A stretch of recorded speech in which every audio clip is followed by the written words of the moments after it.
But indeed, welcome, my friends, to Octane, episode 130.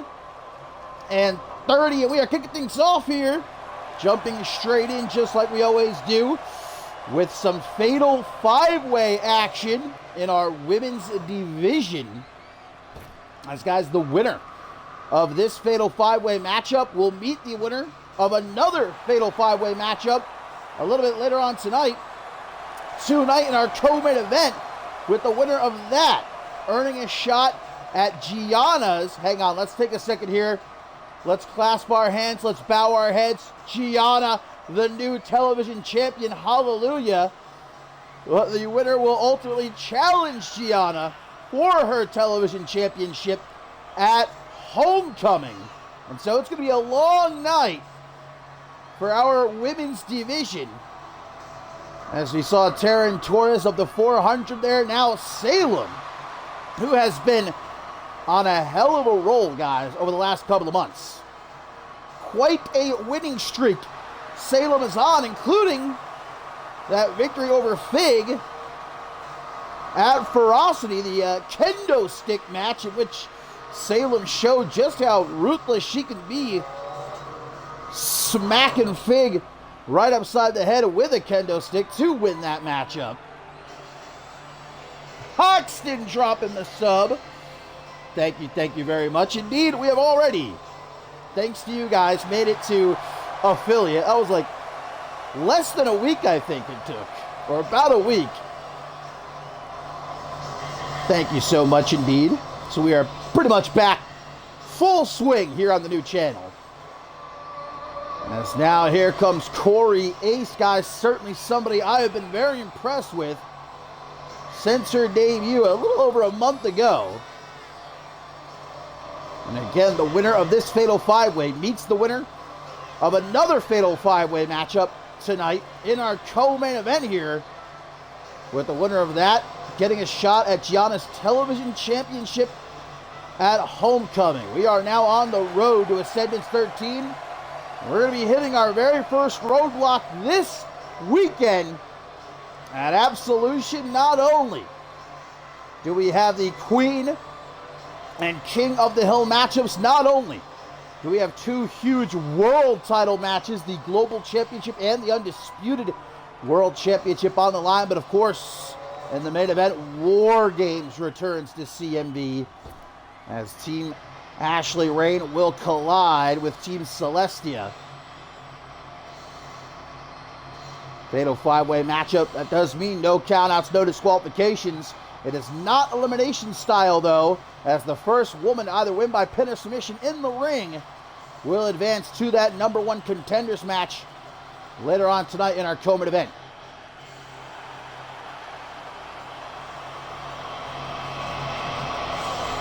And out next, guys, Sofia Hernandez, who has had quite a few weeks here in CMV, coming off of that dominant win over Taylor Wagner of the Killjoy Club more recently.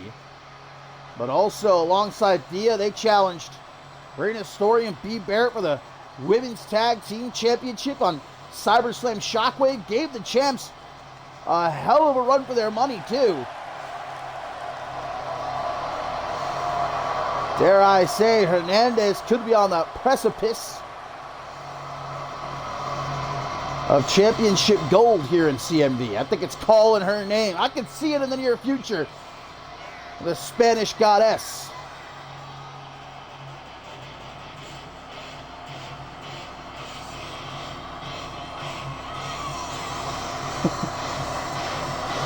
Gonna have to fix that thing. That really did scare me. Like, what the hell?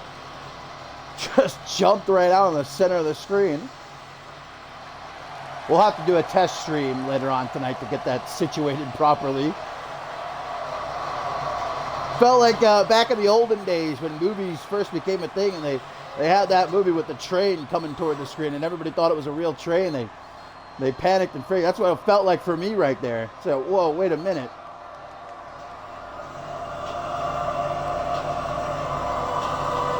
And last but most certainly not least here, guys, for our first Fatal 5-Way of the evening, Precious Pratt. And Well, I guess the question here will be, is Precious Pratt going to be able to focus on the task at hand, sharing the ring once again with her half-sister, Taryn Torres, here in this matchup.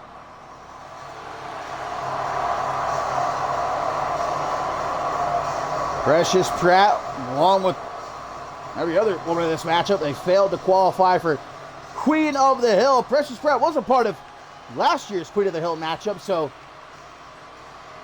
all these women now trying to find another path to the show of shows to Ascendance 13. And you know that the new television champion Gianna is sitting back tonight watching closely who will be her first challenger at Homecoming.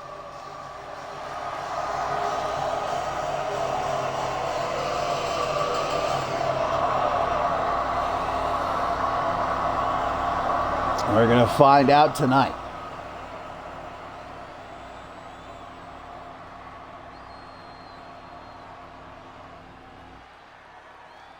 So here we go, Fatal 5-Way to kick off the show.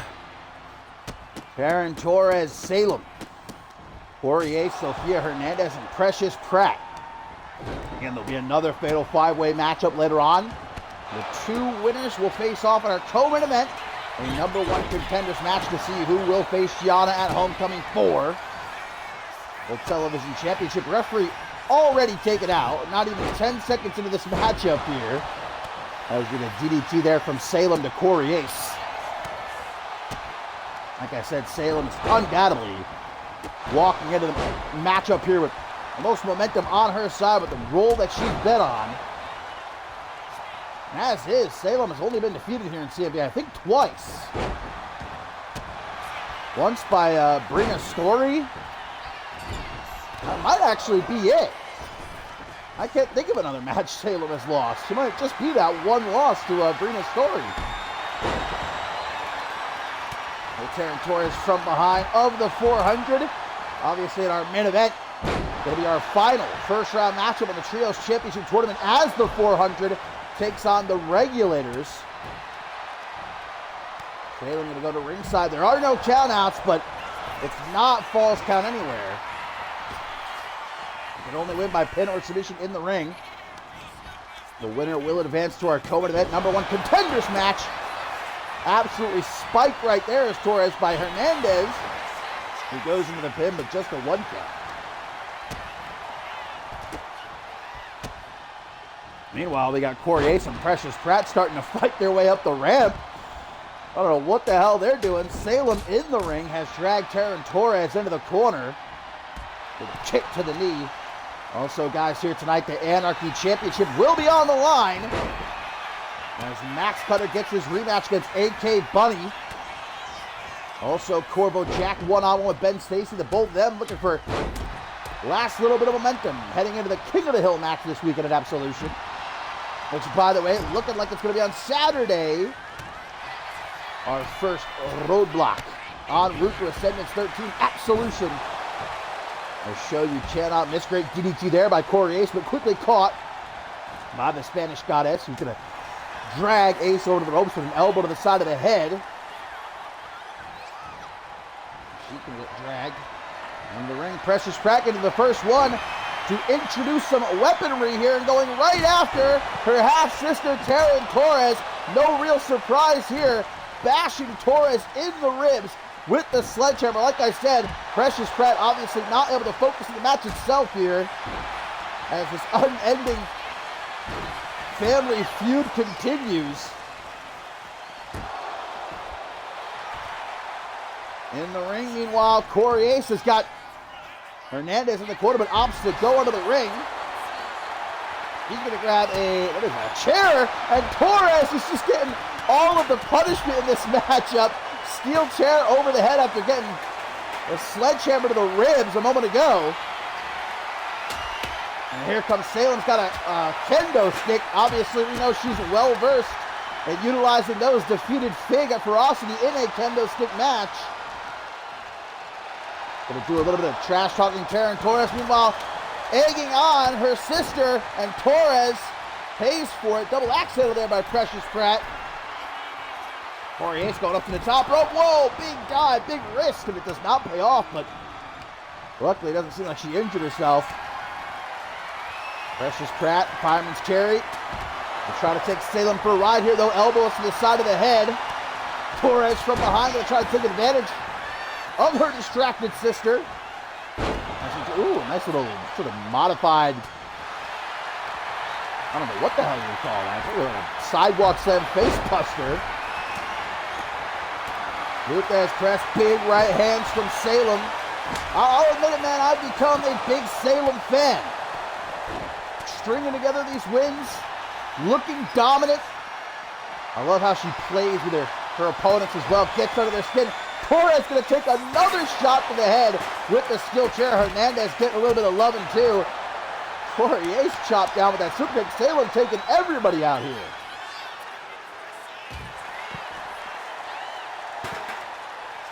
No. I get paid. I get paid. Let's get that straight. None of you get paid. I get paid. As we get elbows here to the mid-set. Whoa, Poirier's with another massive risk taken. She's looking to break her neck right there on that landing. That was a bad one to look at. Salem thrown back into the ring. Uh-oh, Precious Pratt countering Torres' Hurricane Rana attempt. Powerbomb onto the floor in the ring. Salem with a beautiful reverse STO, but Hernandez lying in wait with a sledgehammer shot to the gut. And one to Poirier's too. Hernandez going to try to take advantage here. This could do it. Will the Spanish Goddess advance to our tournament event? No, a kick out there. Up against the ropes is Salem. Everybody back into the ring now. Again, this is not elimination. First woman here to get the pin submission in the ring. Headbutt vintage Precious Pratt. Pulls her to that back suplex. But the ring is a little too full right now to try to go for the pin. Precious Pratt knows that, the former women's tag team champion. And look at this. Oh, I thought for a second we were going to see Torres and Pratt work together. Maybe the sisters would finally put their differences aside, but no such luck. Not even momentarily. Theo, thanks for the sub. Thank you very much. Appreciate that. As Taryn Torres now goes off with the kendo stick. Right across the midsection, though, didn't last long. Ooh, nice cacao kick there by Salem. Where's Sofia Hernandez taking Taryn Torres? Woo! Flatliner off the ropes. Mixing it up a bit. Tries for that kick. That big kick of hers, but Ace, well done to see it coming. Avoids getting her head potentially taken off. Salem's up on the top, meanwhile. Gets cut off by Ace, though. Still going to go for it. Unfortunately, does not connect with anything. Precious Pratt's been busted open. And now the mandible claw. Vintage Pratt with the mandible claw here. Is Ace out? Does Pratt have it? No, going to break that up as Hernandez just before the count of two. Once again, everybody in the ring. Salem with an Irish whip. Ooh, what's this? Glory flatliner from Precious Pratt, but Salem's got that kendo stick. That's become her weapon of choice. You saw what she did to Fig, but that Fig has not been seen since. Ooh, big boot right there, and a sit-up facebuster on the floor by Torres to Pratt. In the ring, we're going to see a Greco-Roman throat hold by Salem. No disqualifications anyhow, though, in a fatal five-way. Going to go for the pin. Can Salem take it right here? The ring is clear. 1, 2, almost. Very close indeed. 2.999 right there. Salem's upset. Going to go out onto the apron. A springboard swanton executed to perfection. Maybe the best I've ever seen. And again, you know, all the while, Gianna's got to be watching closely who's going to be the first one to challenge her for the television championship at Homecoming. We're in the corner here. Corey Ace trying to rip and tear at the arm of Salem. Precious Pratt, big clothesline. Such power Precious Pratt possesses. Salem going to go after Taryn Torres now. Reverse DDT, got out of the knee into a hangman's neckbreaker in the middle of the ring. Precious Pratt using the steel steps, bashing in the face of Hernandez. Salem off the top with a 630 senton. What the hell? 1, 2, And almost not good enough, though. Hernandez frantically trying to get in the ring to break it up. Oh, there's that kick. Knocks out Precious Pratt, but Salem could possibly steal the win here, but not going to go for the pin. That's a bit of a mistake, if you ask me. And now Taryn Torres with the code of silence. He should have utilized this before the code of silence locked in. Salem now out of it. Lickety split as Corey Ace throws a steel chair at Hernandez at ringside.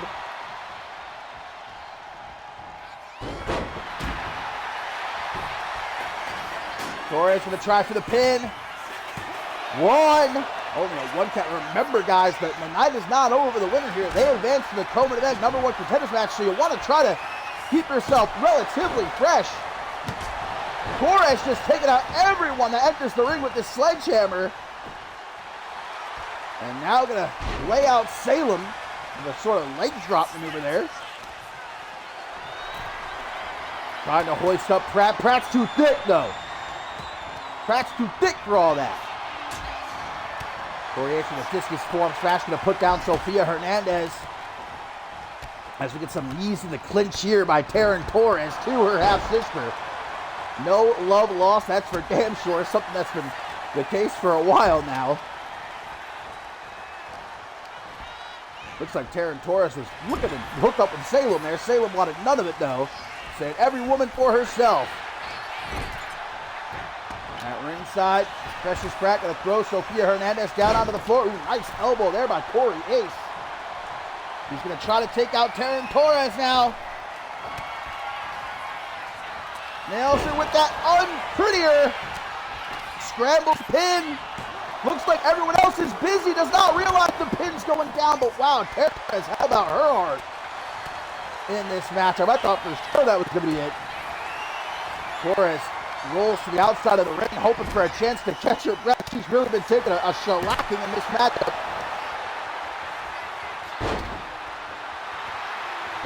And this is first shot at the television championship. Oh, well, that would have been more impressive if it had connected, but I still appreciate the attempt there by Sofia Hernandez. Precious Pratt is like asleep on her feet right now. She's busted open. She's not been good. Hammerlock, though.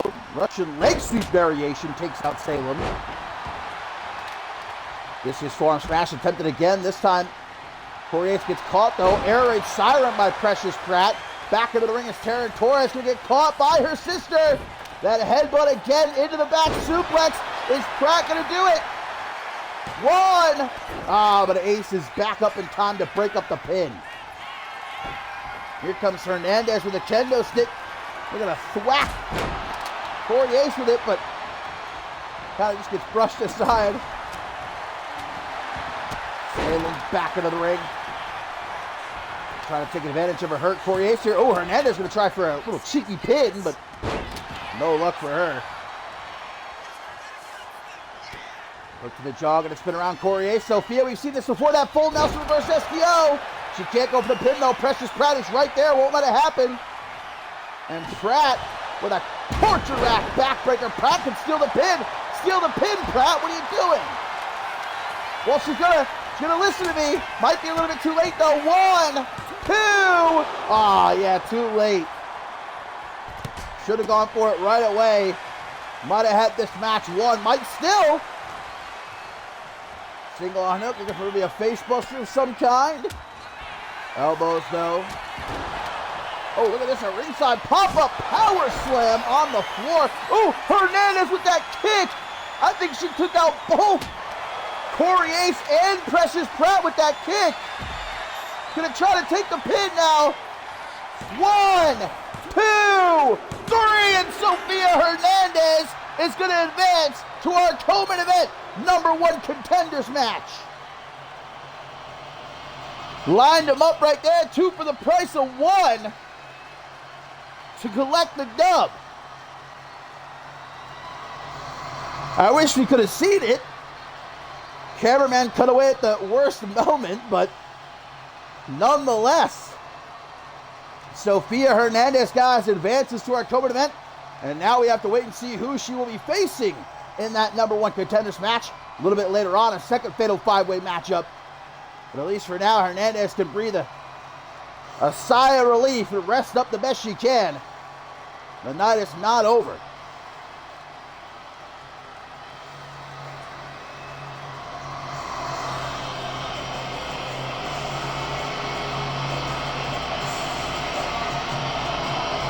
What's up, Zach? It's never too late to join CMV. Exclamation point. I think it's join. We had to redo all of our commands. I think it's exclamation point join or exclamation point Discord. One of those will give you a link that you can use to join us. Just beware, though. We already have a Zach with a K. I don't know if there's going to be some beef there. Zach with a K, Zach with an H. I prefer a Zach with an H. But be forewarned.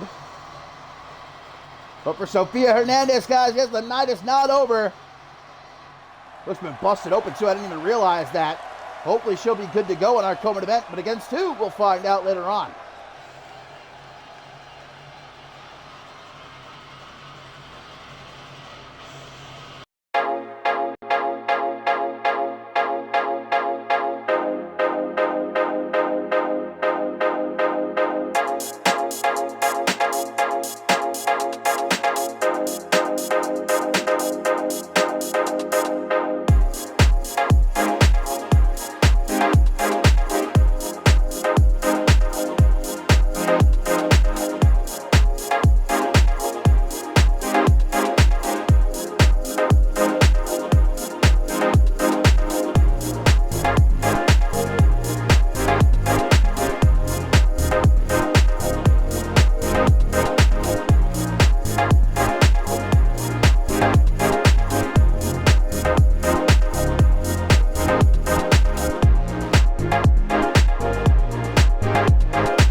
No good, dirty robots, man. Going on strike. What's next? But the show continues. Here, Octane number 130, my fine feathered friends. And we got ourselves a little bit of tag team action in our women's division.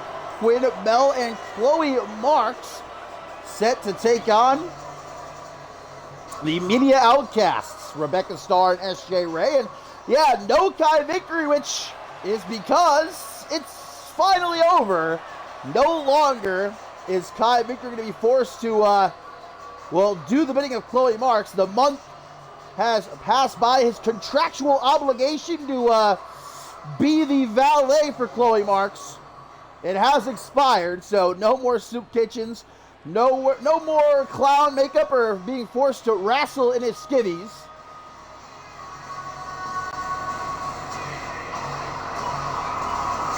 But for the Media Outcast guys, it's been a hell of a couple of weeks for them. Since their shock debut at a casual affair, entering the open challenge of Brina Story and B. Barrett, nearly taking the Women's Tag Team Championship in their very first matchup here in CMV. In the end, they did come up short, but followed that up. SJ Ray made it to the final two last week here on Octane in the last Queen of the Hill qualifier. Now they're hoping to show this women's tag team division exactly what they're made of. Make it back to another shot, perhaps at Brina Story and B. Barrett. They got their hands full here taking on this team of Chloe Marks and Quinn Bell.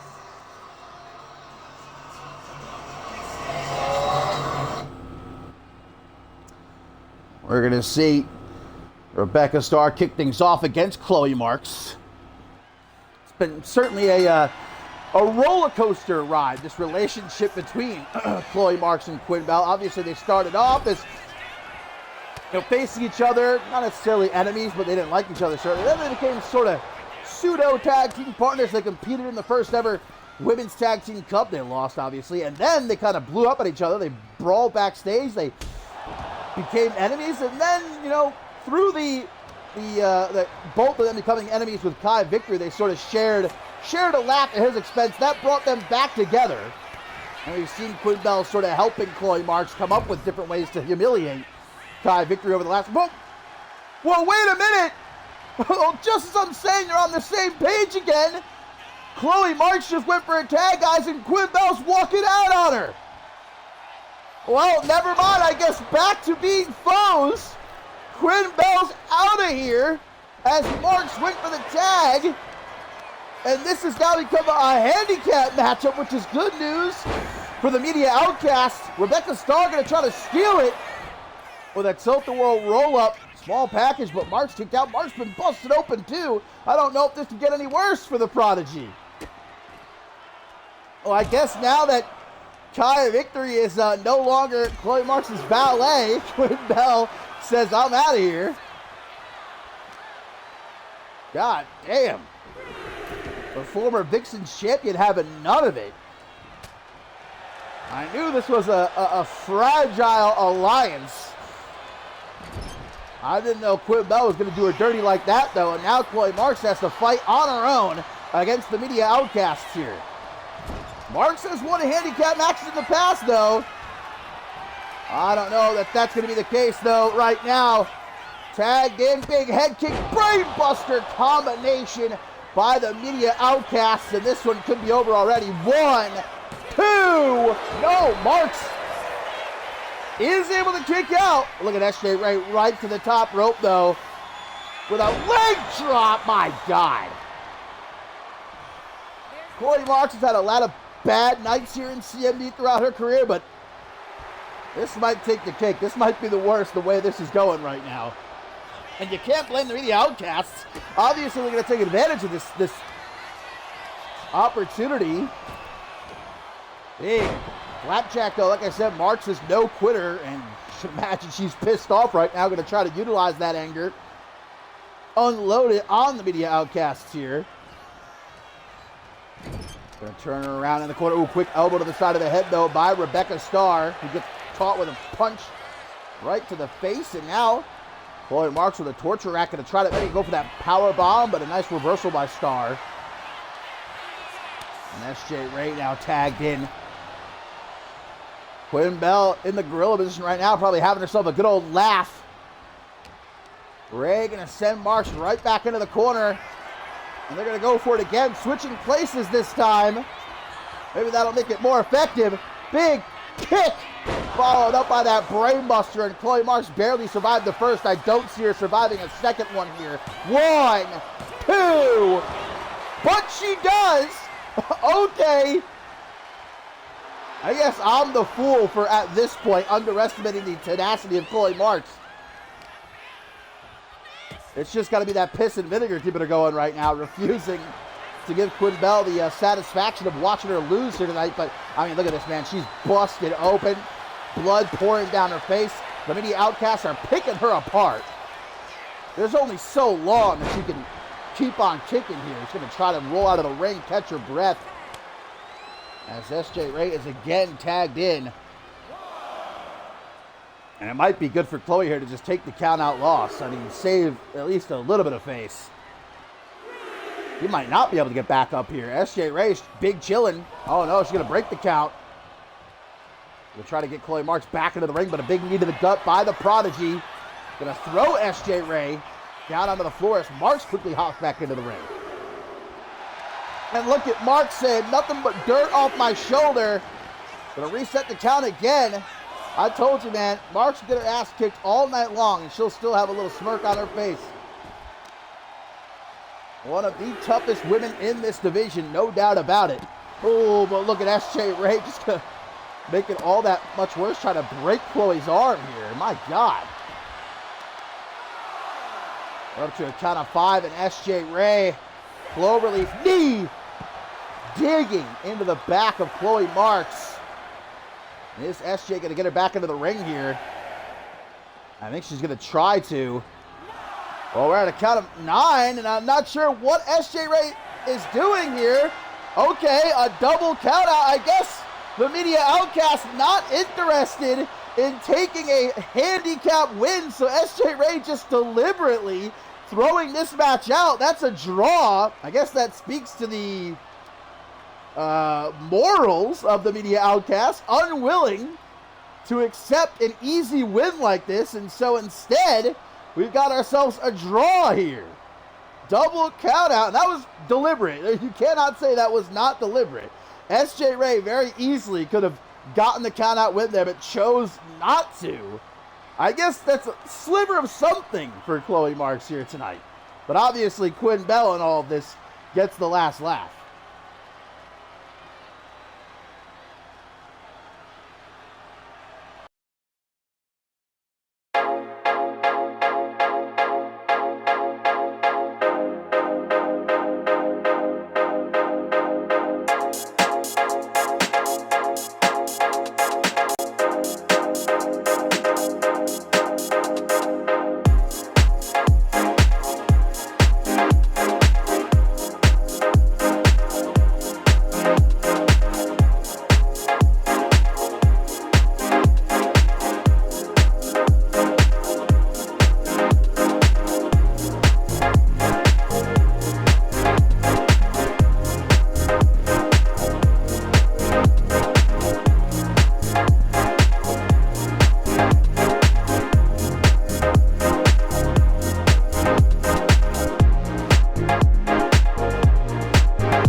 Lads and gents, we are live right now here on Octane number 130, and well, we weren't supposed to see this matchup until a little bit later on. The Anarchy Championship, Max Cutter challenging AK Buddy, but like I said, we are live. This is just outside of the arena, in the parking lot, and it appears as though these two are getting things started a little bit earlier than scheduled. Max Cutter, AK Buddy rematch from CyberSlam Octane, where AK Buddy took the Anarchy Championship from Max Cutter. Big power bomb on the pavement. And yes, this is outside of the arena in the parking lot. And, well, guys, as it is for the Anarchy Championship, that means no countouts. No disqualifications. Falls count anywhere. So these two are completely within the limits, battling outside of the arena in the parking lot. Anarchy Championship is on the line. Obviously, it was supposed to start in the ring, but Max Cutter, if I had to take a wild guess, I'm assuming he's the one that probably initiated this fight that is spilled into the parking lot. By the way, no referees, so I guess I'll be doing the counting from here to see who's going to, well, I won't say walk out. Neither of these guys may be walking out, considering what they're doing to each other right now, but who's going to leave as the Anarchy Champion? Big punches. Now elbows from the full mount by Max Cutter. Won a fatal four-way match last week here on Octane. Big knee to the side of the head. And AK Bunny, ever since taking the Anarchy Championship from Max Cutter on CyberSlam Octane, has become the bane of Max Cutter's existence. Running sit-out powerbomb on the pavement, now into the pin, and that's going to be just a 1 count. Cutter said as much, point blank, I will rip and tear apart anybody that gets in my way, and I will leave AK Bunny crippled to take back that Anarchy Championship that he stole from me. As we see it, we got an ambulance right there. It better be ready, because one of these guys, if not both of them, might be taking a trip to the local hospital by the end of this. Now, Max Cutter's got a cone, a traffic cone in his head, just whopping AK Bunny with it, who tries to fight back. Oh, got caught right there. No referee. I can't necessarily blame the officials here in CMV for not wanting to go out there and get between these two. Fuck it. We were supposed to get the matchup later on tonight. Anyhow, just let it happen. Let these two kill each other. They've been wanting to for weeks now. As we get elbows to the midsection by Max Cutter. Hammering away at AK Bunny, obviously out of his element. Although AK Bunny has shown over these last couple of weeks, I'll give him credit that he's no pushover. God, just got dropped on top of his head there. And again, they're fighting on top of pavement right now. Concrete, guys. There's no sort of cushioning or no illusions whatsoever. Max Cutter is looking to crack open the skull of AK Bunny here. As I was saying, the Bunny has shown that he is not just going to lie down and take the abuse. We saw him attack Max Cutter a couple weeks back, bash him upside the head with the Anarchy Championship, proving that, look, if you want to come for me, you better come correct. Look at that. Rolls the dice. And you see Cutter grab it at his neck. Never a good sign. Down to the Irish whip, though. This is right outside of the arena, live. The Anarchy Champion is on the line, and Max Cutter goes for that big back elbow. His AK Bunny's starting to know him too well at this point. He's able to sidestep it there. Just don't mess up the garden, guys. Come on, look at those beautiful flowers. Oh, we're getting close to the curve. Oh, my God! German suplex just dropped AK Bunny neck first onto the curb. That was sickening. That was disgusting. Oh my God, that made me cringe, literally. How does AK Bunny not have a broken neck right now? Yeah, if he did it before, he might now. This one's over. Come on now. Wow. Appreciate the toughness of AK Bunny, but I guess throwing shoulder first into the side of the flower bed, which again is just straight up concrete. How AK Bunny's neck is absolutely snapped right now, I do not know. After getting German suplex onto the curb. Unbelievable toughness. And look at Bunny still standing, telling Max Cutter, is that all you got? You better bring more than that if you want to take my Anarchy Championship.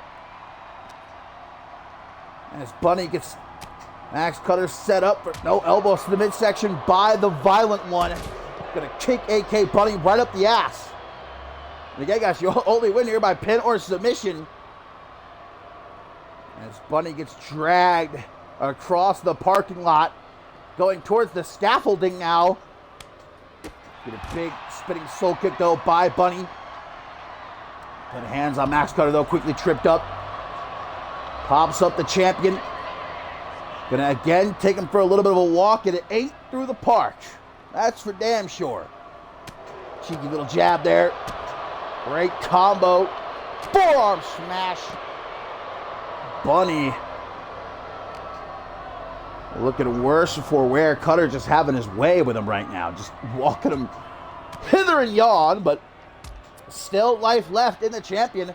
Almost there to the midsection as he's going to try for a roll-up here in the parking lot. Cheeky little steal. No luck, though.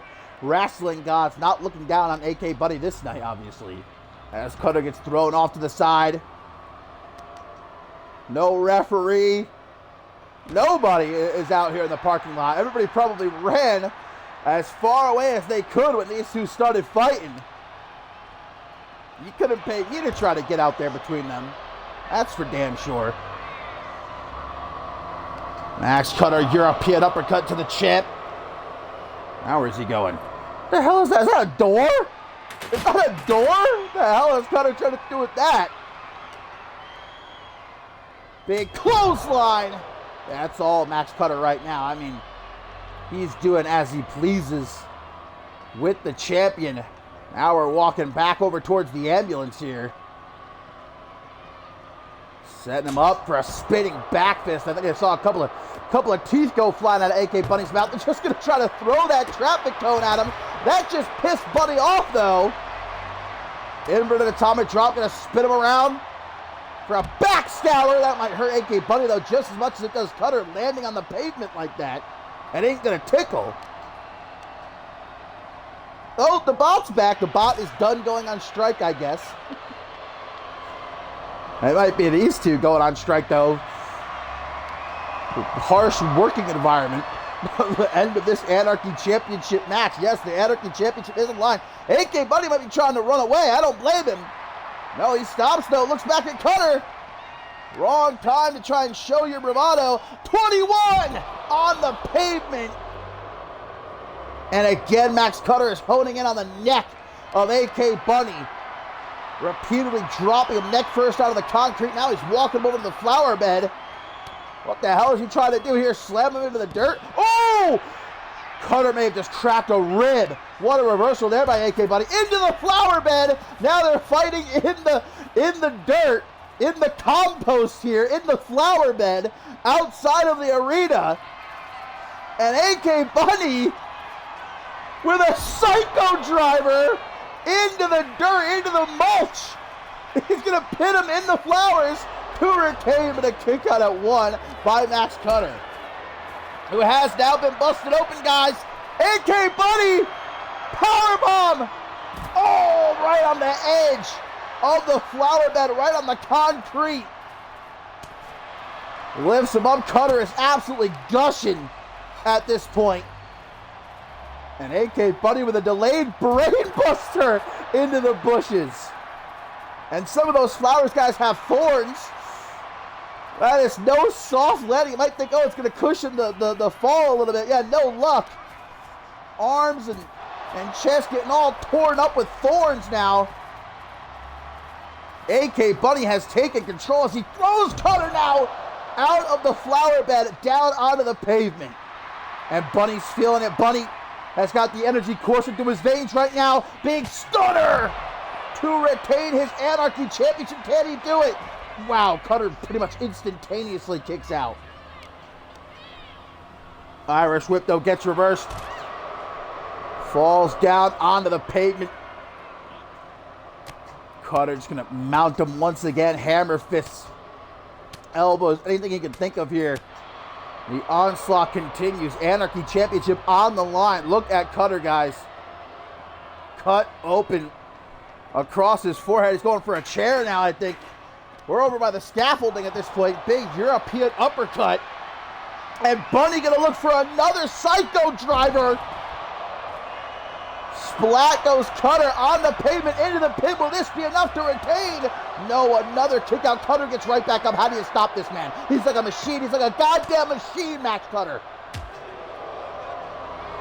And he's going to, oh my God, where's he going? Up on the scaffolding. He's going to flip Bunny off.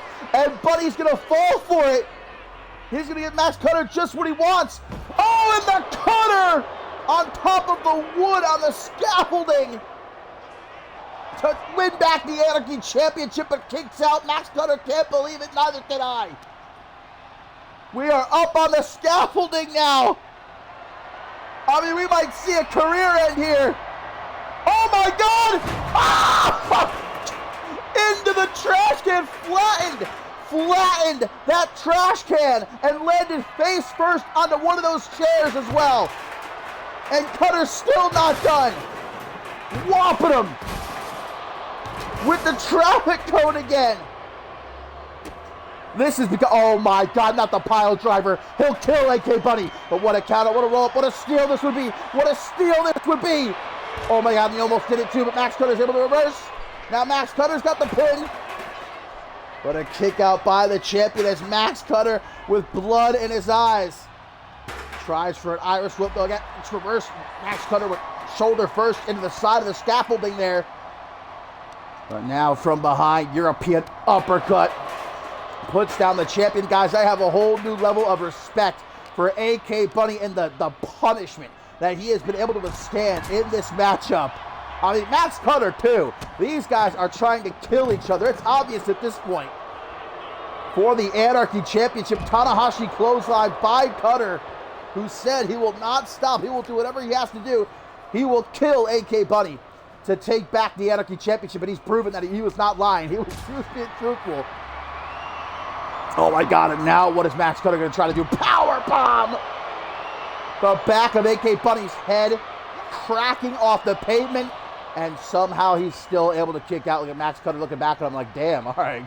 Well, even Max Cutter at this point has to respect him a little bit. Like, okay, I didn't think you were going to be able to take this much punishment, but we're going back towards the entrance to the arena now. Maybe these two will actually wind up in the ring at some point. Oh, someone's car just got jacked up. I don't know whose car that is. It ain't mine. That's all I care about. But a big foot DDT. Now, that's the worst thing Max Cutter's done in this matchup so far. Absolutely diabolical there by Max Cutter. And somebody's got to get out there and move their car, because I don't trust these two. The way they're going, oh my God, back suplex. Again, no padding whatsoever. This is concrete, this is tiling, this is pavement. Another back suplex. Can't even barely see what's going on at this point because of all these cars in the way. Oh my, a third back suplex, dropping AK Bunny on his neck again and again and again. And now gonna try to maybe throw him head first into the window of this car. AK Bunny, it might be AK Bunny's car for all we know. AK Bunny gonna lift Max Cutter to his feet.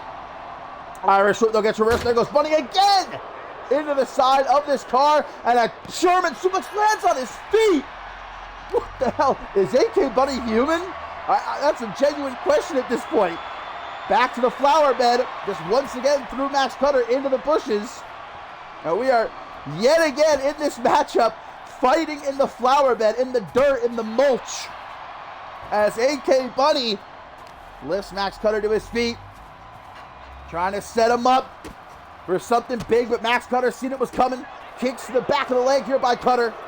Irish whip gonna get reversed, and Cutter again thrown down onto the pavement from out of the flower bed. Bunny going for a trash can, guys, and this is not a steel trash can like we usually see. That's a rubber trash can.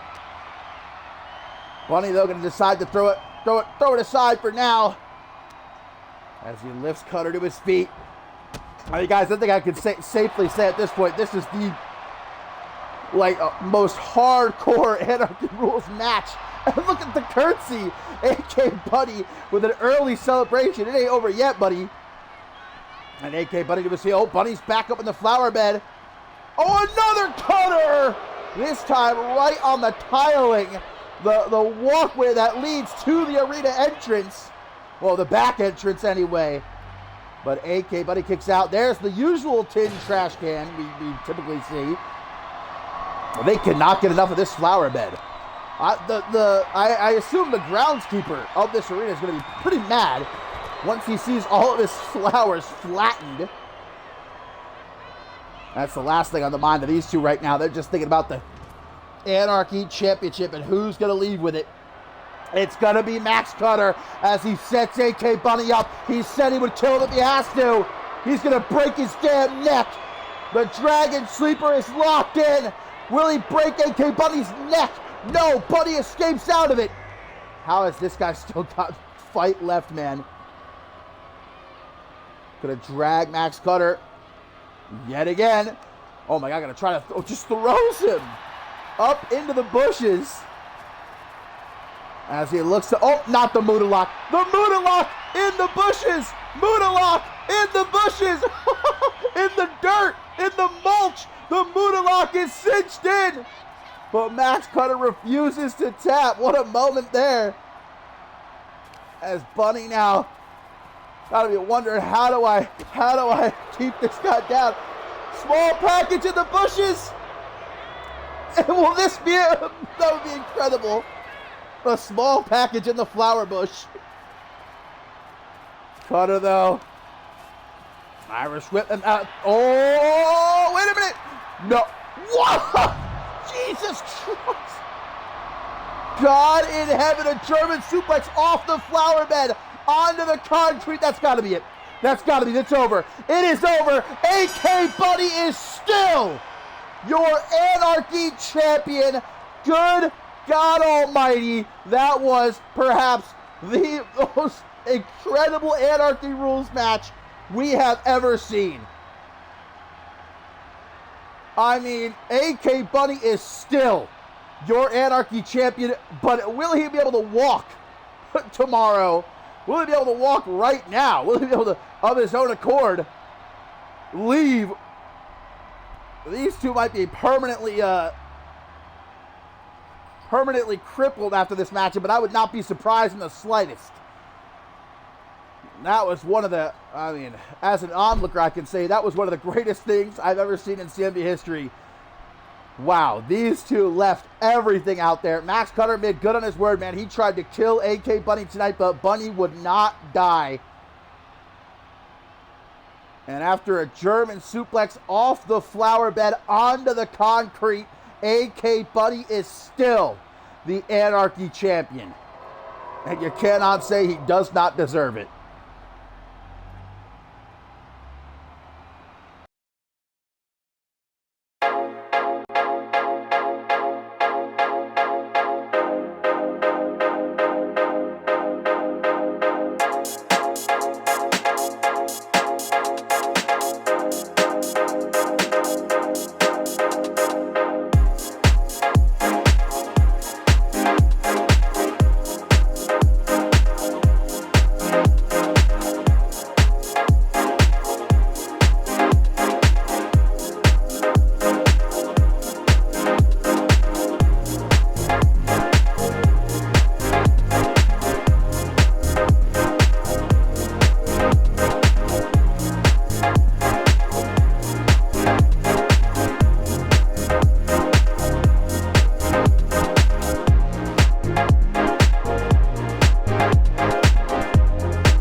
My God, man, I feel like I have nothing left. I feel I'm exhausted after that matchup, but we still have more show to go here on Octane number 130, my friends. And I just hope that both Max Cutter and AK Bunny will be okay. We'll get an update a bit later on.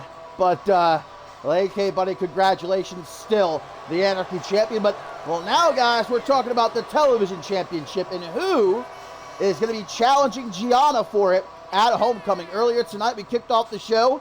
Sofia Hernandez victorious in a fatal five-way matchup. Now in the co-main event, she will face the winner of this fatal five-way matchup. And the winner of that will indeed be meeting Gianna for the television championship at Homecoming. As we see representing Total, Destiny Monroe entering first here. And ever since her debut, things have really been going downhill from Monroe, if we could just speak honestly. She won her debut matchup, but, well, there's been a thorn in her side.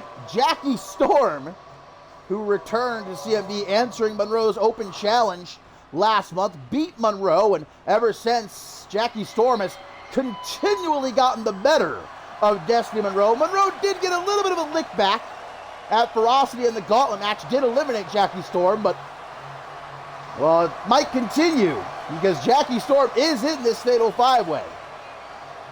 It seems like Destiny Monroe, no matter what she does, can't escape the storm. But Diana Holmes, guys, fresh off of a win in her last outing. Hoping to utilize that momentum to pick up the victory here, propel her to the co-main event to meet Sofia Hernandez. And as we always talk about in this current women's division of ours, as stacked as it is, ever has been, it can be hard to stand out. Diana Holmes, with her center debut, how impressive she has been. I'm certainly taking notice. I know that a lot are. And winning this matchup will go a long way in getting Holmes' name just even more known, getting the opportunity she feels as though she deserves. And all these women failed to qualify for Queen of the Hill at Absolution this weekend, but another opportunity presented itself on the road to Ascendance 13. And Diana Holmes not going to let another opportunity slip through her fingers.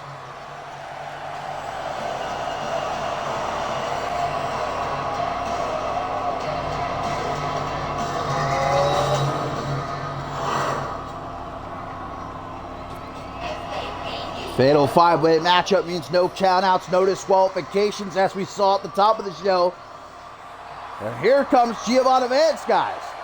Much like a Destiny Monroe, just talking about, Giovanna Vance, upon her debut, was very impressive. Even went on a little bit of a winning streak, but as of late, these last couple of months, has not been able to garner any significant wins, whether it's one-on-one or in tag team action alongside Cassidy Vance. So Giovanna's hoping to turn that around here tonight.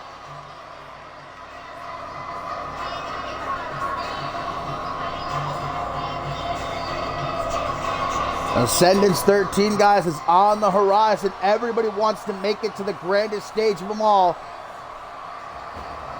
This is one route. To face Gianna at Homecoming for the Television Championship. You win there, you're guaranteed to walk into Ascendance with that championship gold. Guarantee yourself to be on the show.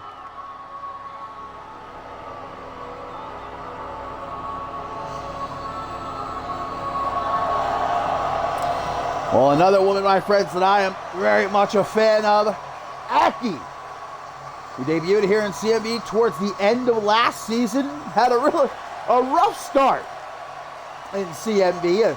Immediately ran headfirst into the Undisputed Elite, who tried to cripple her very first night in CMV, but Aki was able to come back from that. Made her return a month ago and has been very impressive. Had a great outing in that gauntlet match at Ferocity. Coming off of a win alongside Jackie Storm against Destiny Monroe and Gianna a couple of weeks ago.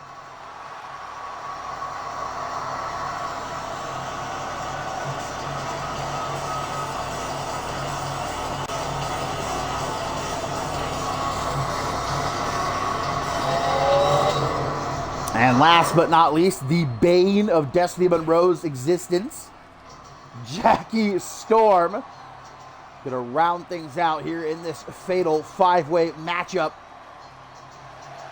And the television champion Gianna sure to be watching. Sofia Hernandez sure to be watching. Because of course the winner of this will face Hernandez in our co-main event tonight. Number 1 contenders match. The winner of that sees Gianna at Homecoming for the television championship.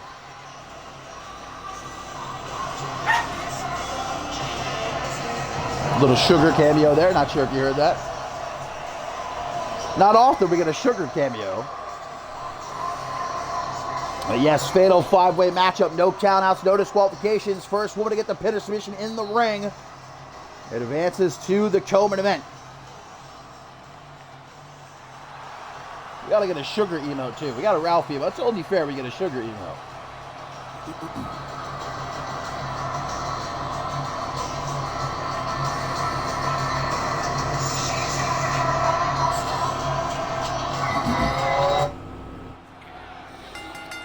So here we go. Destiny Monroe, Diana Holmes, Giovanna Vance, Aki, and Jackie Storm. Monroe immediately tries to roll up Jackie Storm. Now that would be some luck. Aki, though, going to break up the pin, back suplex to Monroe, as meanwhile Diana Holmes going to drop Giovanna Vance on the top of her head. And still to come, guys, we got Corvo, Jack, Ben, Stacy, one-on-one. Both of them looking for momentum en route for the King of the Hill match this weekend at Absolution. Obviously, our co-main event, we'll see Sofia Hernandez face the winner of this matchup. And our main event, the final first round matchup of the Trios Championship Tournament. The 400 taking on the regulars. Aki with a drop kick to Jackie Storm and a knee to the side of the head to follow it up. Giovanna Vance and no rush. Gonna blow a kiss, but here comes Destiny Monroe. The Kendo's taking a thwacker right upside the head with it. And now repeatedly strike her while she's down. Both Destiny Monroe and Giovanna Vance a part of Season 2 of the Reality of Wrestling. Or was Destiny Monroe Season 1? Destiny Monroe might have been Season 1. But they were both a part of the Reality of Wrestling. Of course, currently Season 3 is ongoing. We're down to 6. Find out who's going to be the next CMV superstar. I got my eyes on Jack Jones, to be honest, after his performance in the latest episodes. Big drop kick there, going to knock Holmes down to the outside. Nobody in the ring. But again, there are no countouts.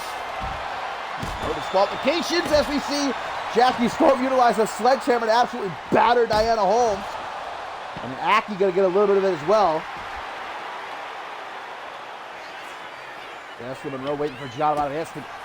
What's her name? Giovanna Vance. Pretty much just a bubbly-boobity right there. As we get an Irish whip off the ropes. Here comes Aki's got a kendo stick and a break it. Shatter it into pieces over the back of Jackie Storm, though, who takes it like an absolute champ right back to her feet. Fireman's carry going to take Storm for a ride here. Ooh, nice Samoan drop sort of variation there by Holmes. Spinning back fist by Destiny Monroe, going to drop Giovanna Vance and immediately goes after Aki with a Russian leg sweep. Jackie Storm's got Diana Holmes pulled through the ropes here. A half head and Pula applied by Jackie Storm. And again, as there are no disqualifications, the referee does not have to break it up. Storm could have kept that locked in as long as she wanted to, but instead a big boot going to knock Holmes down to the outside.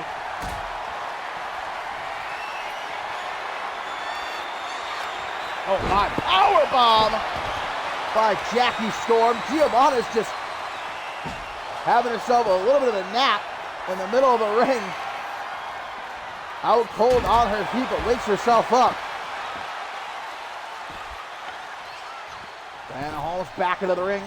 Giovanna Vance going to go right after her, using those long legs expertly.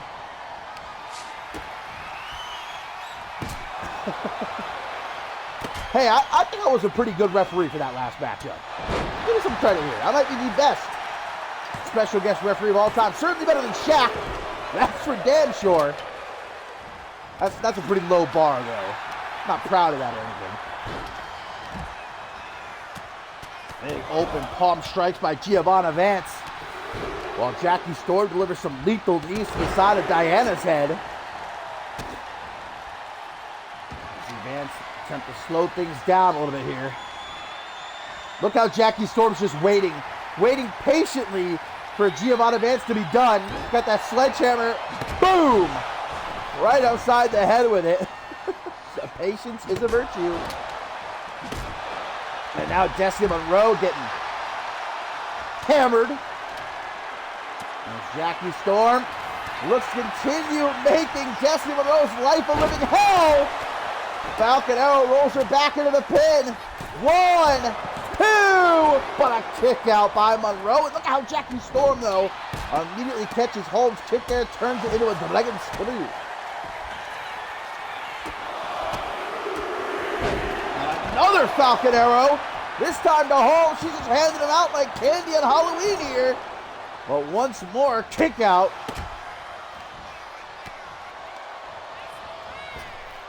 Thrown to the outside is Destiny Monroe. Giovanna Vance going to grab Jackie Storm by the hair, try to drag her towards the ropes, but Storm with some elbows to the midsection. Aki back into the ring has another kendo stick in her possession. She's already broken one of them. Look at Diana Holmes with a pile driver to Aki. Jackie Storm from behind with a big punch. And a hangman's neckbreaker to follow. Could steal the pin right here. Aki's out cold right now, it looks like, but I guess Jackie Storm's not content. Going to make sure the job is done with a sledgehammer shot to the ribs. Hurts the leg as Storm going to the Coleman event. 1, 2, no, Monroe makes sure that it does not happen. Springboard dropkick takes out Storm. Now Giovanna Vance back in the ring from behind with a back suplex neckbreaker. Jackie Storm trying to get a hold on Giovanna Vance here, though easier said than done. She's able to escape with some elbows to the gut. Kendo stick now in hand. Gonna thwack it right over the head of Aki. Diana Holmes back into the mix. Oh, big knee puts down the biggest gal in this matchup, Giovanna Vance. Doesn't matter how big you are, someone catches you with into the jaw, you're out cold. Destiny Monroe back in, gonna try to capitalize on a hurt Jackie Storm here. Irish whip to the corner, but no reverse. Storm running head start, forearm smash. Still not done though. Off the ropes for another forearm smash. Right upside the head of Monroe. Oh, a sledgehammer to the gut of Storm, but a snapmare driver from Giovanna Vance just like that. I think she's got it. 1, 2. No, Jackie Storm able to break it up while Destiny Monroe dances for the hard can. Cameraman knew what to pay attention to there. He knew what everybody wanted to see. DDT Monroe breaks it up though before even a 1 count. Oh, there's the forearm smash, takes out Jackie Storm. Big kick. Storm. Go for the pin, go for the pin. Too focused on Diana Holmes right now. Who fires off with some kicks to the midsection of Monroe. Holmes should just try to pin Storm right now, but instead, not once, not twice, but thrice with the steel chair across Storm's chest. As Holmes now goes up to the top rope. Storm looking for another Falcon Arrow to Destiny Monroe, but Diana Holmes inadvertently or maybe on purpose broke it up, I'm not sure. Either way, Aki gonna drag Holmes into the corner. Giovanna Vance down on the outside right now. Destiny Monroe with the snake eyes to Jackie Storm. Irish whip off the ropes goes Monroe. Caught with a German suplex by Holmes. Vance back in now, gonna shadow the knee of Aki. While Holmes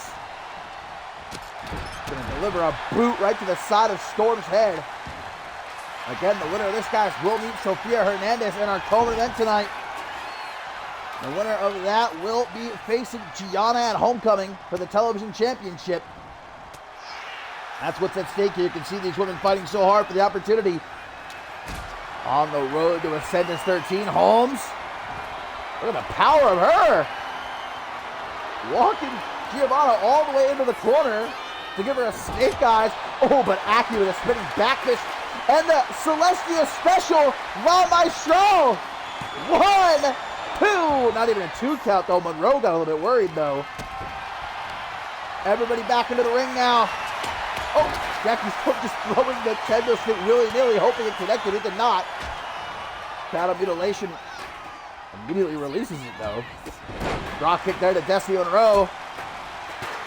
As Giovanna Vance lines up Jackie Storm for a powerbomb. But Storm punches to the top of the head, going to set herself free there.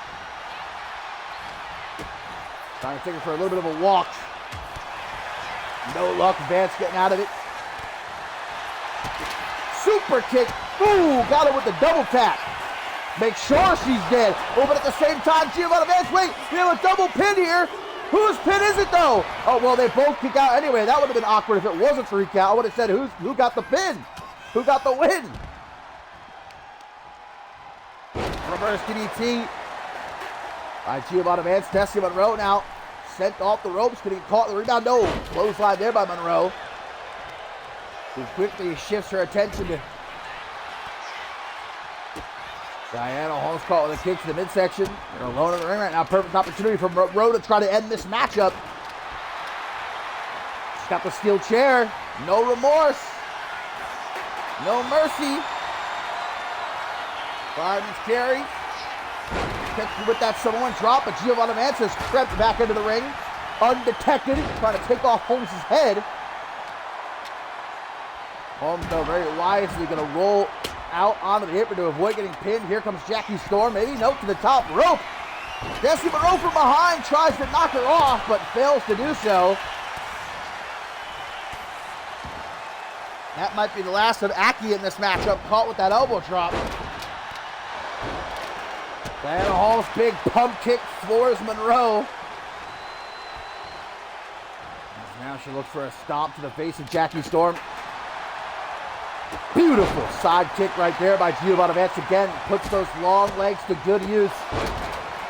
Jackie Storm will grab Giovanna's hair, pull her over to the ropes here. Tries to eliminate her from the Royal Rumble. Forearm smash! But Destiny Monroe breaks up the counter mutilation first. Otherwise, Holmes might have tapped before Monroe can get the pin. But this leaves Giovanna Vance wide open. Someone's got to pin her. This is a great opportunity. Probably too late now, though. Aki here with Holmes in the corner. Oh, Storm's going to go for the pin. But Aki sees it, breaks it up at one. Big dropping attempt by Holmes. Rolls out of the way. Aki's so fast. Storm says, get that shit out of here. Aki, though, super kick to the back of the head. Monroe is just easy pickings right here. She's on spaghetti legs. And Aki with the Cam Harris. Double axe handle from Brett's rope. And a springboard body splash, but Monroe gets out of the way. Just in the nick of time. Irish whip off the ropes.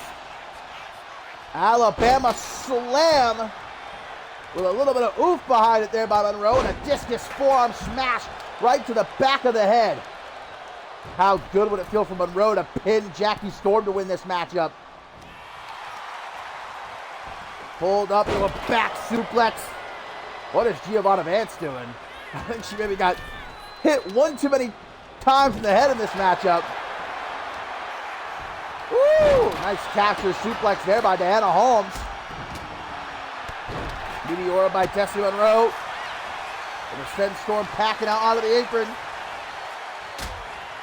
We're gonna see a team up, well, an attempted team up by Diana Holmes and Giovanna Vance. Instead, we get a meeting of the minds. Aki takes them both out with that springboard forearm smash.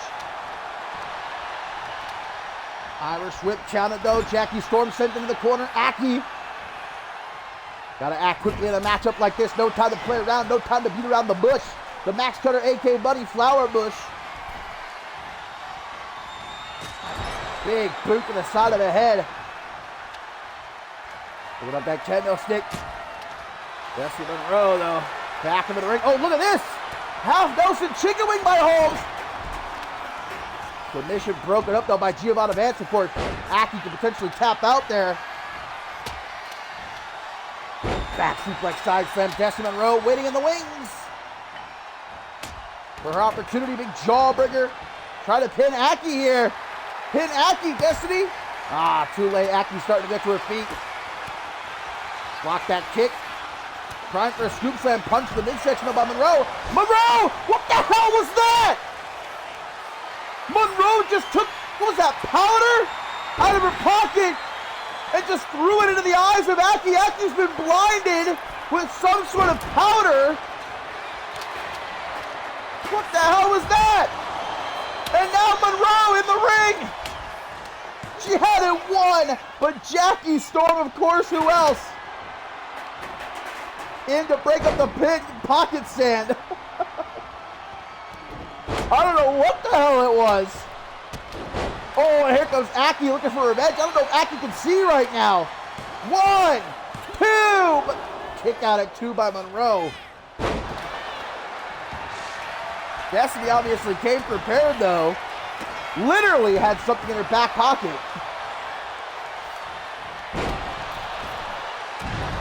What a matchup here. These five beating the hell out of each other. All for the opportunity. You guys remember, the night's not over for the winner. They still have to face Sofia Hernandez in the co-main event. Package pile driver to Giovanna Vance. Diana Holmes, though, from behind. Gonna run Jackie Storm into the corner here. Picks up the kendo stick. Gonna go for Aki for some reason. Fuck Aki, I guess. Goes for the pin, but Storm wakes up just in time to break up the pin there.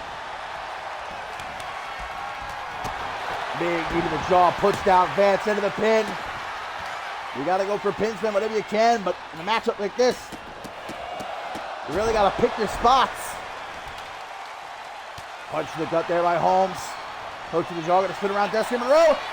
Got a half Nelson chicken wing locked in. Nobody else is in the ring. Destiny Monroe gonna tap out. Will she tap? No, hangs in there. Just long enough for Aki to get into the ring and break it up. Big super kick, but from behind, Jackie Storm with a steel chair shot to the back of Aki's head. Diana Holmes gonna cut off Jackie Storm off the second rope there for the pin right in front of Monroe. Monroe, though, is out cold on her feet, but a kick out by Storm. Monroe has woken up. Gonna go right for Jackie Storm. I'm not sure what the hell she was attempting there. Spinning back fist, just, oh, and a knee to Jackie Storm, but then goes for the pin on Giovanna Vance.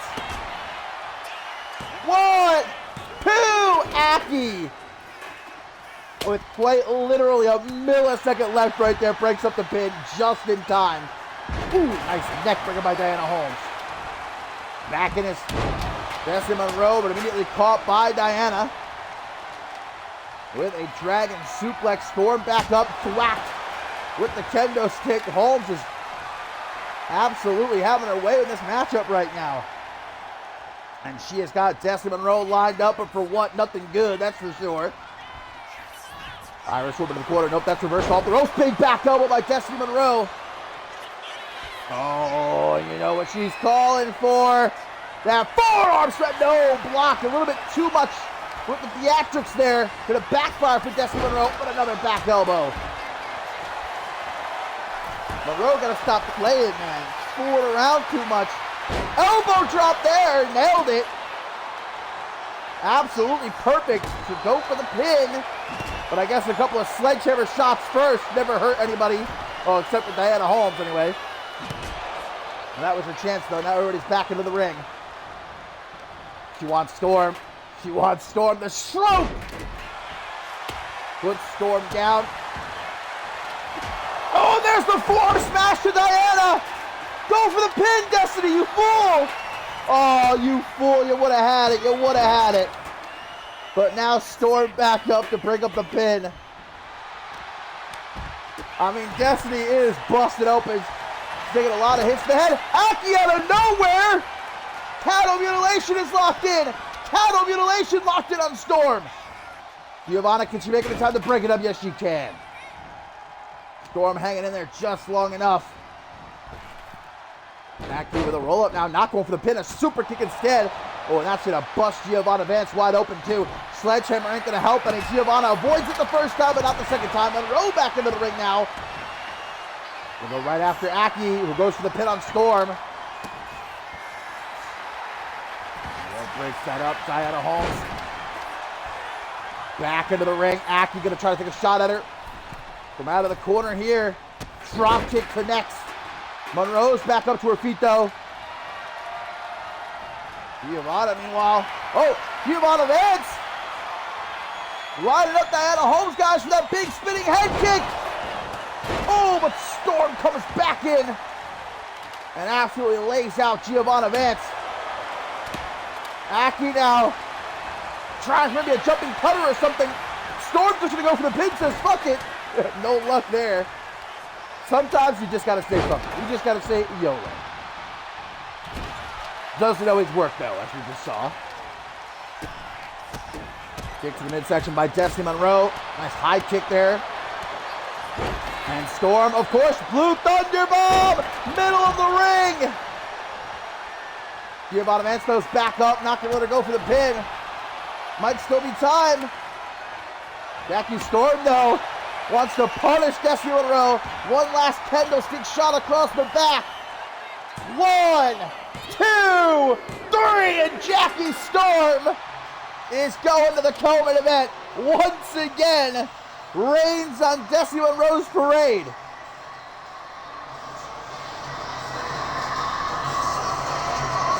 Destiny Monroe had so many opportunities in this matchup. So many opportunities to win this match. But her own ego got in her way. Too much pantomime. And in the end, it costs her as she again gets bitten by Jackie Storm.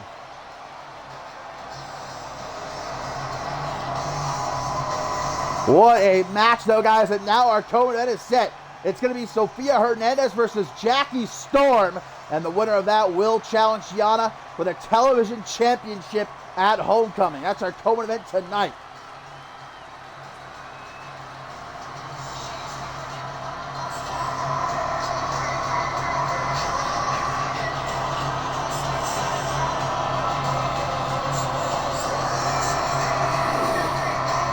Giovanna Vance might have a broken nose. Look at her there.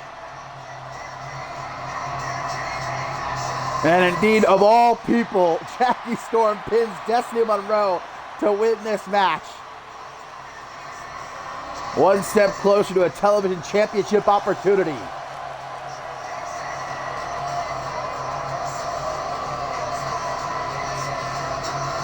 Storm's not looking too good, though. Sofia Hernandez might have a huge advantage going into our co-main event.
And what a night it has been, my friends, already here on Octane, episode 130.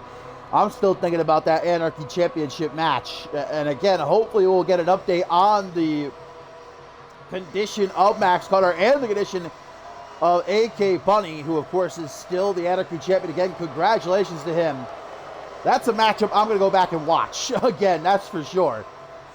But we still have a lot to look forward to, my friends, including up next, Corvo Jack, set to go one-on-one with Ben Stacy, both looking for that last little bit of momentum before heading into Absolution this weekend and the King of the Hill match.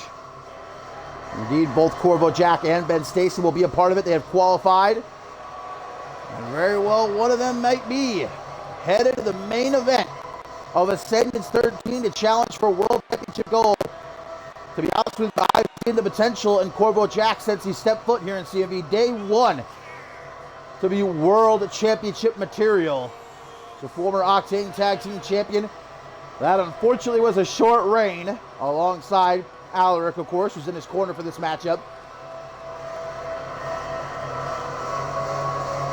And Corvo Jack has really shown us what he's worth over these last couple of weeks, specifically that one-on-one match he had with Aaron Stone a couple of weeks ago, which he did lose, but man, took Aaron Stone the distance. And then qualifying for King of the Hill, Alaric unfortunately did not, but he's out here in the corner of his tag team partner, showing that solidarity, even though there's been a little bit of friction between these two. especially from Corvo Jack, pretty much squarely putting the blame on Alaric for them losing the Octane Tag Team titles.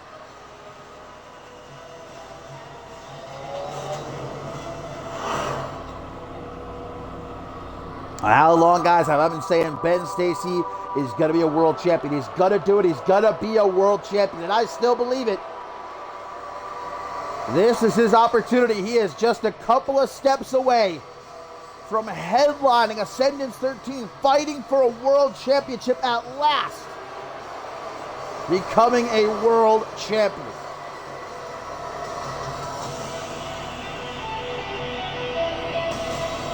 And there, of course, Ileana Summers backing him up as always. She unfortunately failed to qualify for Queen of the Hill. But Ben Stacy shortly has all of her support. He's got all of my support as well going into the King of the Hill match. Ben Stacy's my guy. He's my pick. I don't give a damn. This is it, man. I feel it. I feel it in my bones. I feel it in my loins. Ben Stacy a fingertip away from being world champion here in CMV.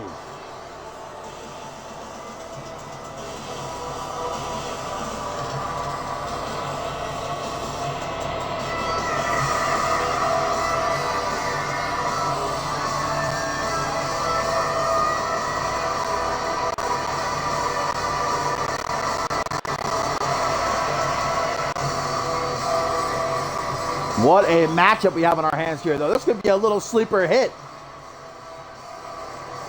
No doubt about it between these two, Corvo Jack and Ben Stacy. Two incredible grapplers. Two phenomenal technicians. We could have a mat classic right here between these two.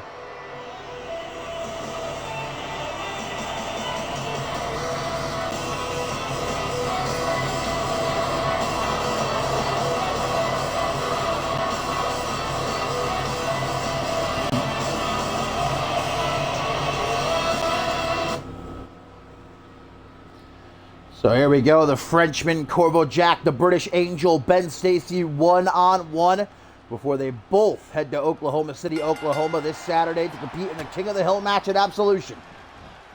And Stacy going to take the first shot. Side headlock punch right between the eyes. Even makes Alaric cringe. I do think that was a closed fist right there. You got to be careful, Ben. We're now up to the top rope, going to take out Corvo Jack with a nice crossbody. Still to come, guys. Up next, our tertiary main event triple threat matchup. As we'll see Amber Young, Brina Story, and Beatrice Lotus look for momentum heading into the Queen of the Hill match. And our co-main event is now set. It's going to be Sofia Hernandez versus Jackie Storm in a #1 contenders match. The winner to face Gianna for the television championship at Homecoming. And our main event, of course, final first round matchup in the Trios Championship Tournament. As the 400 takes on the regular. This big knee to the side of the head there by Stacy. Going to force Corvo Jack into the corner. Big kick to the gut. Wash his face for him. Big boot. Right to the side of the head. Alaric looking a little bit worried about his tag team partner right now. And he has reason to be, but Corvo Jack maybe already looking for his power bomb. But Ben Stacy says, not so fast, my friend. Goes for a clothesline, caught those spinning soul kick off the ropes with a forearm smash by Corvo Jack. That guy has only been defeated one-on-one once here in CMV. Big clothesline.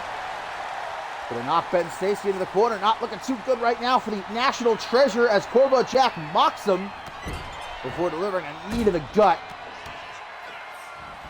Holding his knee to the throat of Ben Stacy in the corner, though. Careful not to get disqualified as Ileana Summers looks on in horror right now. Waiting for Ben Stacy to get to his feet. Corvo Jack. I don't know. I said Ben Stacy's my pick in King of the Hill. I might have to go with Corvo Jack, I got to tell you. I mean, but then think about it. You got a former undisputed world champion, Bloody Justin, there. You got a 7-foot-tall, 600-pound man, Joey Bacon, in there. I mean, it's a hard one. Oh, Alaric. We're going to get a little bit dirty here. Just slid a steel chair into the ring. That's not very pure of him. Referee gets rid of it, though, as Ben Stacy hits a nice vertical suplex. Stacy, of course, trained on the one and only Jay Young, who was likewise trained by CMV Hall of Famer Dave Turner.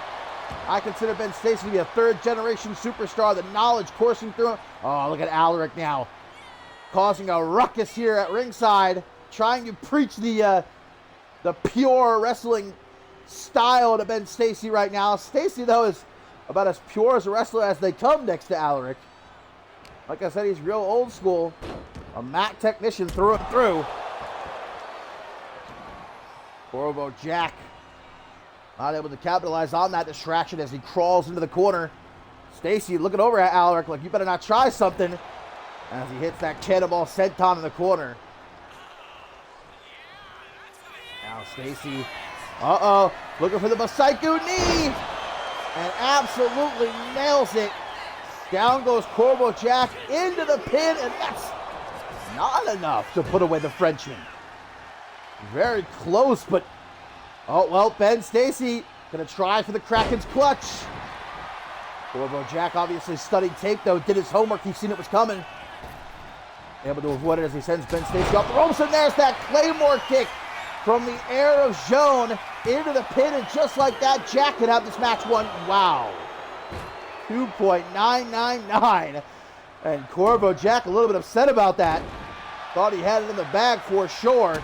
He's going to keep the pressure on Stacy now. Multiple elbows to the lower back. Stacy having to crawl into the corner, hoping for some sort of refuge, but Jack's on him like peanut butter on jelly right here. Another forearm to the back has certainly become the target, but a counter there by Stacy, who now takes a step back, lines up his shot. Stacy doesn't usually make mistakes like this. Playing with his food. Big drop into the lower back. Stomp to the gut. Pulls him up into a flapjack. Very nicely done by Ben Stacy. Corvo Jack not looking too hot right now as Ben Stacy goes for the Kraken's clutch. Middle of the ring. This time it's locked in. Nowhere for the Frenchman to go. Will he tap out? Corvo Jack trying to hang in there. Kraken's clutch is in deep, but Ben Stacy releases the hold. He's going to reapply it. Middle of the ring. Locked in tighter now. And Corvo Jack, no choice but to tap out this time. The British Angel picks up the win en route to absolution this weekend. A very nice win indeed. Only the second man ever to defeat Corvo Jack one-on-one and made him tap out.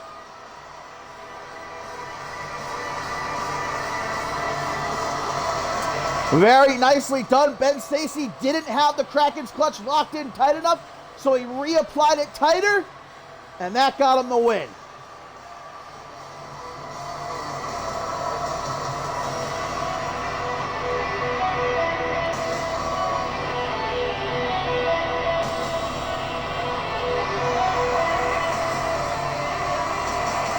I think I got to go back into the Ben Stacy camp after what we just saw there. That is my pick. Bet my bottom dollar, Ben Stacy is going to be your king of the hill. Or maybe Joey Bacon. That's probably the safe bet. Maybe Bloody Justice, though. I don't know.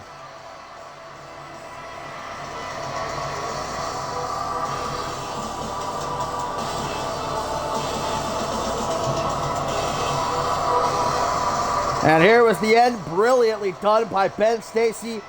He locked in the Kraken's clutch, and Corvo Jack tried to hang in there, but nowhere to go. Middle of the ring, had no choice but to tap out.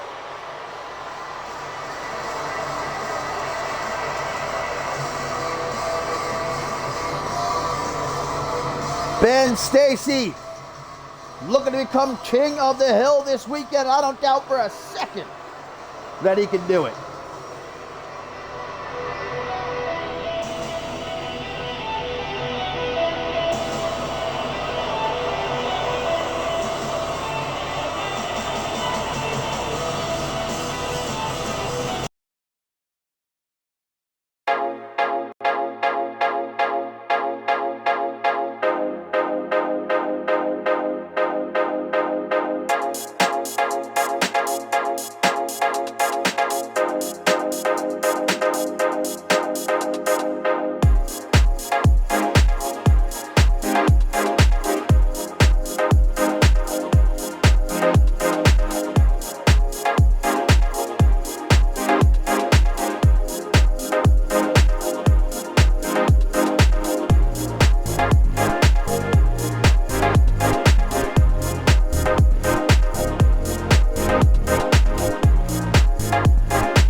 And it's pretty apropos that this is our tertiary main event here tonight, because triple threat match coming up next here on Octane, number 130.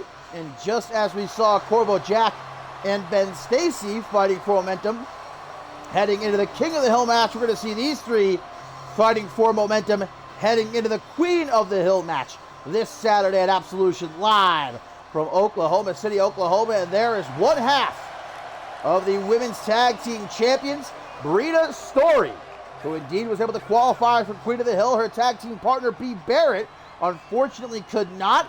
But Brina Story, we got a lot of... The Queen of the Hill match, I think, is a lot more interesting than the King of the Hill match, because King of the Hill, you got big names like Bloody Justice, like Joey Bacon, like Ben Stacy we just saw. But for Queen of the Hill, you got Amber Young and Beatrice Lotus, but the other four are kind of, Ivy Page, Dallas Cole, Brina Story, all dark horses. And especially like someone like Brina Story, who, yes, is one half of the women's tag team champions, but I'd say relatively unproven in CMV so far as a singles competitor. Certainly has the opportunity, though, to show out, not even just here tonight, but obviously especially this Saturday at Absolution.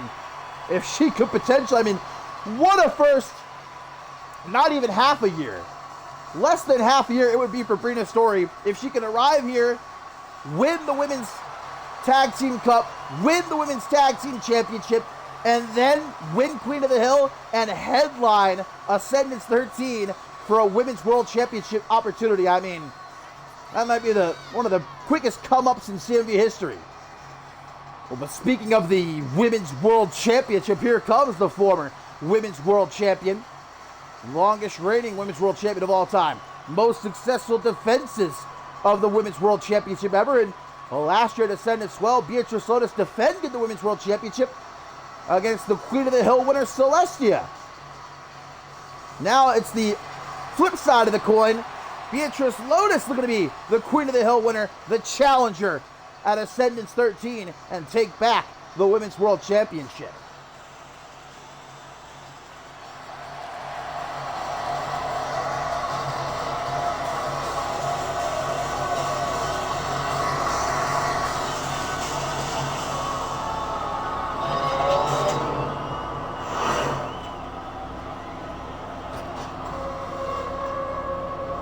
And I gotta tell you though, again, if I can be honest, my pick for Queen of the Hill is this woman right here.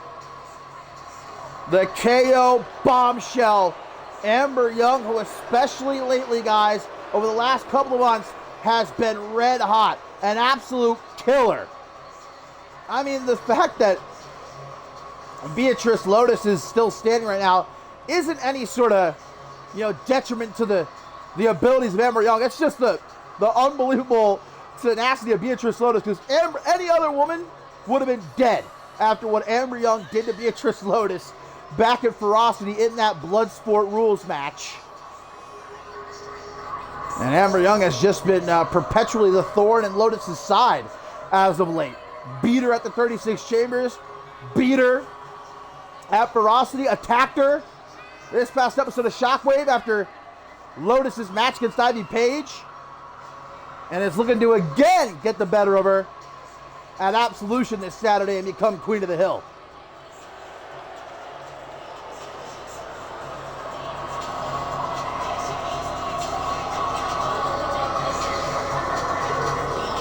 All the potential in the world to be a world champion will it finally be realized for Amber Young here in CMV.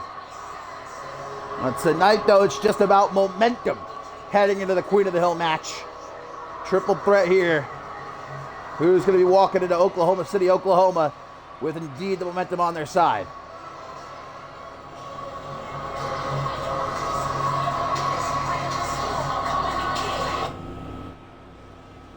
Amber Young, Brina Story, Beatrice Lotus. Ready to get it on here. Triple threat matchup in our tertiary main event. Obviously, no countouts, no disqualifications. I'm sure the other competitors in the Queen of the Hill match watching closely. Get a back suplex there by Amber Young to Brina Story straight out the gate. one half of the women's tag team champions. And it's not even like it was some sort of fluke, because look at how impressive Brina Story and B. Barrett have been as the women's tag team champions. They won the first ever women's tag team cup. They ended the incredible reign of Pat LaFaze, and now they have 4 successful defenses currently as the women's tag team champions. But now Brina Story wants to show that she can be just as impressive as a singles competitor. Right now she's on the outside rather quickly as Amber Young and Beatrice Lotus in the ring. Monkey flip there to the KO bombshell. Irish whip going to send Lotus off the ropes. Nice little swinging leg kick there. Going to send Lotus packing to the outside. As Story turns her attention to Amber Young with a back suplex into the pin. One count only. Yeah, no luck there. Digging under the ring is Lotus again. No disqualifications. And a triple threat match, and good preparation for this Saturday at Absolution for Queen of the Hill. There's also no countouts, no disqualifications in that match. Lotus going to go up to the top. Oh, a headbutt to the knee of Amber Young. I'm not sure who that would hurt more. I guess it hurt Amber Young more. And look at Lotus talking shit. Does not see Brina Story coming out of nowhere with a suicide dive. And then blows Lotus a little kick. Cheeky is Brina Story. Lotus too fixated on her bitter rivalry with Amber Young. And hopefully she does not make a mistake like that this Saturday in the Queen of the Hill match, because she'll get eliminated real quick. Brina Story going to patiently wait for someone to get in the ring with her. And Lotus does. Irish whip into the corner. Oh, nice roll up here. Lotus going to try to steal it. Remember though, Queen of the Hill is elimination. It's not first fall. It'll be last woman standing, guys. That proves they're worthy of heading to Ascendance 13 for a shot at the Women's World Championship. Big knee there by Amber Young. As Young drags Story into the corner. Story, obviously the inexperienced, especially sharing the room with these two tonight. But look at, as we've talked about a couple of times over these last few weeks, the first ever Queen of the Hill match last year was won by Celestia, who at the time was an unknown, had just arrived in CMV, was only on the roster for a couple of months when they won Queen of the Hill. And even though they weren't able to leave Ascendance 12 with the Women's World Championship, Lotus able to retain. Look at where they are now. Former Women's World Champion, former television champion, competing this Saturday in War Games. Oh, big punch there. Amber Young fighting them both off. But Brina Story able to take advantage. Chucks Amber Young to the outside. See ya bye, Amber Young. That might be her taken care of for a while. Oh, maybe not. Brina Story immediately keeps up the attack on Young at ringside. Slamming Lotus face first off the apron. Again, no countouts. Brina Story going to pick up that kendo stick. Oh, and a big kick there by Young. But a discus clothesline, quick thinking by Beatrice Lotus. Brina Story with a single boot to the jaw and blows another kiss. Perhaps a little bit overconfident in Story, it seems, in this matchup. You know, she's very happy-go-lucky. Always a smile on her face, but have that smile wiped off by the likes of Amber Young. Oh, here comes Lotus with a steel chair. Story says, no, thank you. Uh-oh, we're going to see that vintage double underhook or a butterfly suplex, finishing strong with a double underhook face buster. Amber Young, though, just waiting. Big knee to the jaw, going to take Story out. Irish whip. Oh, trying to get her into the ring. Beatrice Lotus struggling to get to her feet. Again, I don't know how Lotus is even able to stay. Oh, quick steal here. Brina Story very fast. But a kick out at one. I was about to say, I don't know how Lotus is even still standing. I feel like I've been asking that question a lot lately. I probably should stop. I mean, I should accept it. Oh, Besaitu knee from Amber Young out of nowhere. Takes down Brina Story into the pit with a kick out at two. Just accept at this point, Lotus is inhuman, just on another level. Getting dragged away from the ropes. I think Story's been busted open. Can't really tell from this angle right now. Yeah, she is bleeding. I'm not surprised off that Psycho knee. Lotus on the apron here, beckoning Story over. Lotus trying to do here. Oh, big drop kick. I think messed up Story's maneuver. And now we're going to get a team up here. Brina, Story, and Lotus working together again to take out Amber Young. Leave it down to the two of them, at least momentarily. Lotus trying for that headbutt. Story, though, able to sidestep her. Now Story with an Irish whip. Off the ropes. Kick to the gut. Nope, gets caught. Wheel kick by Beatrice Lotus. Story scrambles to her feet, but Lotus has her by the back of the head. Dragged into the corner. Elbow, though. Nice back and forth between these two. I love a one-on-one match between Brina Story and Beatrice Lotus. Amber Young, though, back in. Wheel kick from Lotus. And how good would this feel for Lotus to pin Amber Young right now? 1, 2, and she almost does. Brina Story, not too sure what the hell she's doing. Big kick to the midsection of Lotus. Oh, and there's the double tap from Amber Young, the bane of Lotus's existence. Oh, the kicks out. Perhaps Lotus has built up a tolerance to those kicks. And now straight ahead, Helluva kick, trying to, bash in the skull of Lotus. That's nothing new, though. Amber Young been trying to do that for months at this point. Brina Story back in him from behind, gonna catch Lotus in the back suplex. Oh, look at the blood trickling down Story's face, but she's still got that smile. Nothing to dampen the spirits of Brina Story, evidently. And this is that springboard, though. There's Amber Young out of nowhere with a discus forearm smash to the back of Story's head. Lotus on spaghetti legs. Another discus forearm smash to the back of Story's head. Amber Young does not care, man. That was evident a long time ago, we learned. Amber Young does not care what she has to do to an opponent, doesn't care about the well-being of her opponents. She will crack your skull if it means victory. If it means championship gold. And Lotus has the kendo stick. No chance to use it, though. Is able to hit the package pile driver, though. And Story is asleep on her feet here. Lotus gonna take it. 1, 2. No, kick out by Amber Young. And Story just now waking up. Oh, she's gonna get 1, too. Handing him out. No. Story counters the package pile driver. Unlike Amber Young, Story able to get out of it there. And now the kendo stick right across the face and go for the pin. Too little, too late. In comes Young to break it up. Missing those punches, though. Brina Story tries to, nope, Irish whip. Taken down to her knees and a back kick. Some serious whiplash there.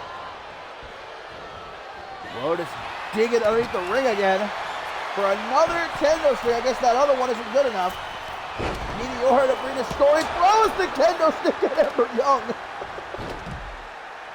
That's one way to use it, and it was successful. Oh, what a reversal. I've never seen a reversal like that one. Grabbed her leg. And Amber Young is so dangerous, and oh no. Gonna drop the bomb on Beatrice Lotus. Story telling Amber Young, no. Triangle choke is locked in. Story, though, not giving Lotus any sort of chance to tap out. Elbow across the chest of Amber Young. Oh, where's Story going? Springboard connects with nothing. And another double tap. Yeah, thanks, Brina. Thank you. 1. Oh, but she's back up to break up the pin at 1. Kick to the midsection. Corkscrew neck breaker. Brina gonna steal it. Wait a minute. 1, 2. Wow, Amber Young. Showcasing that toughness she's known for, able to kick out of that there. Brina, though, is not finished. Gonna drag her into the corner. Barrage of forearms. Oh, hang on. Brina from the top. Gonna go for the moonsault. No, misses it, but makes up for it. Readjusts pretty much mid-air there. And to the top. That was just a moonsault. This is the monumental moonsault. But Lotus is back in the ring. And not going to let that happen. Not even a 1 count for Brina Story. Off the ropes, though. Big drop kick by Brina. Amber Young might not be getting back up. Story's going to try for a cheeky pin here. Maybe she'll get lucky. She almost does. 2.999. Story getting frustrated. I don't see that smile on her face now. Now that we're in deep water. Back of the ring, Amber Young. As Lotus rolls to the outside. See ya, bye. Count of the Irish whip. Out onto the apron, Amber Young trying to hang on. Brina Story forearm smash. Through the ropes, going to try to guillotine her. So many kendo sticks. And it looks like Brina going to pick one up and go after Beatrice Lotus. Right across the back of the knee and now to the knee.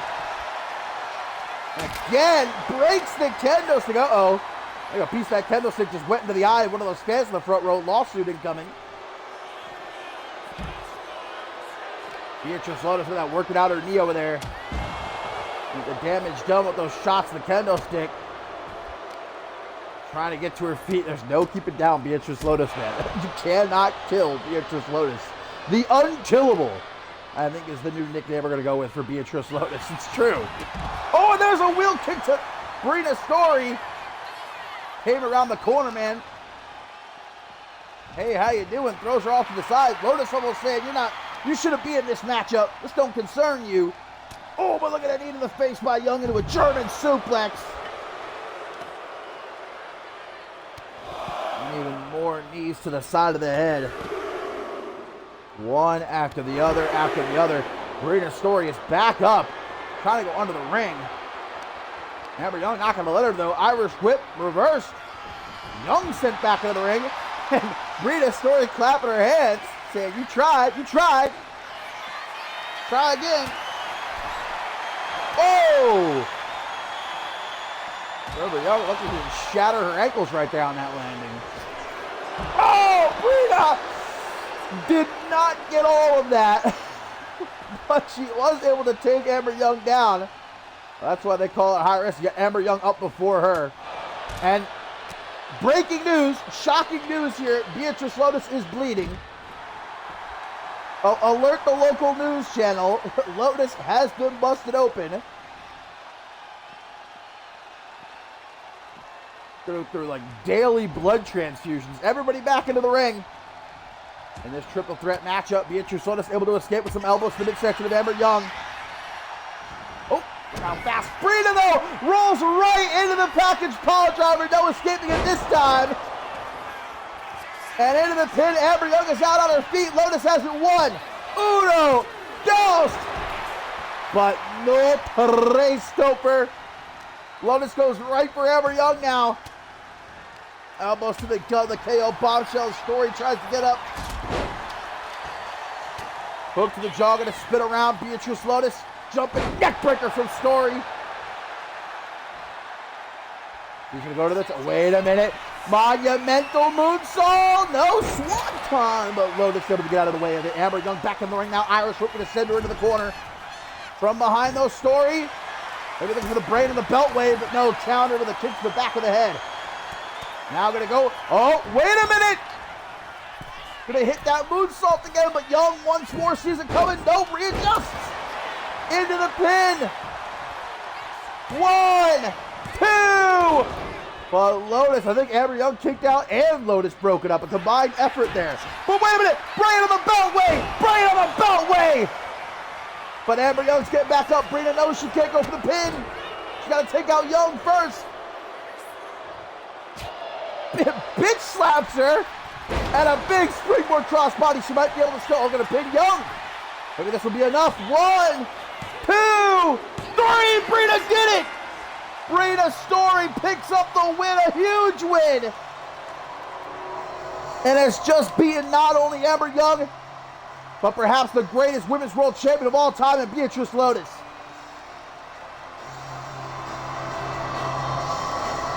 And if we were unsure about Brina Story as a singles competitor before, I'm certainly not now heading into Queen of the Hill. What a win for Brina Story. More than held her own. What a match. And if you thought this was chaotic, you ain't seen nothing yet. We're going to have 3 other women in the ring at the same time. Elimination rules. Anything goes this Saturday at Absolution.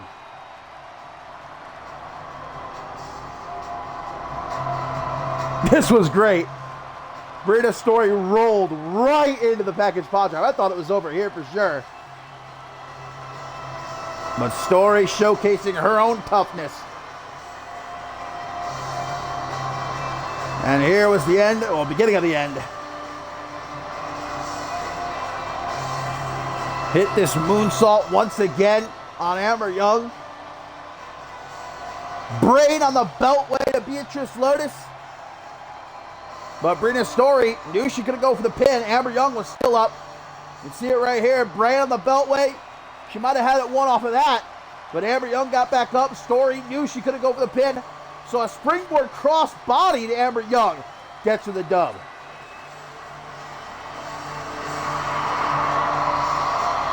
And Brina Story victorious tonight. Is this the sight we're going to see this Saturday? Will Brina Story be crowned our Queen of the Hill?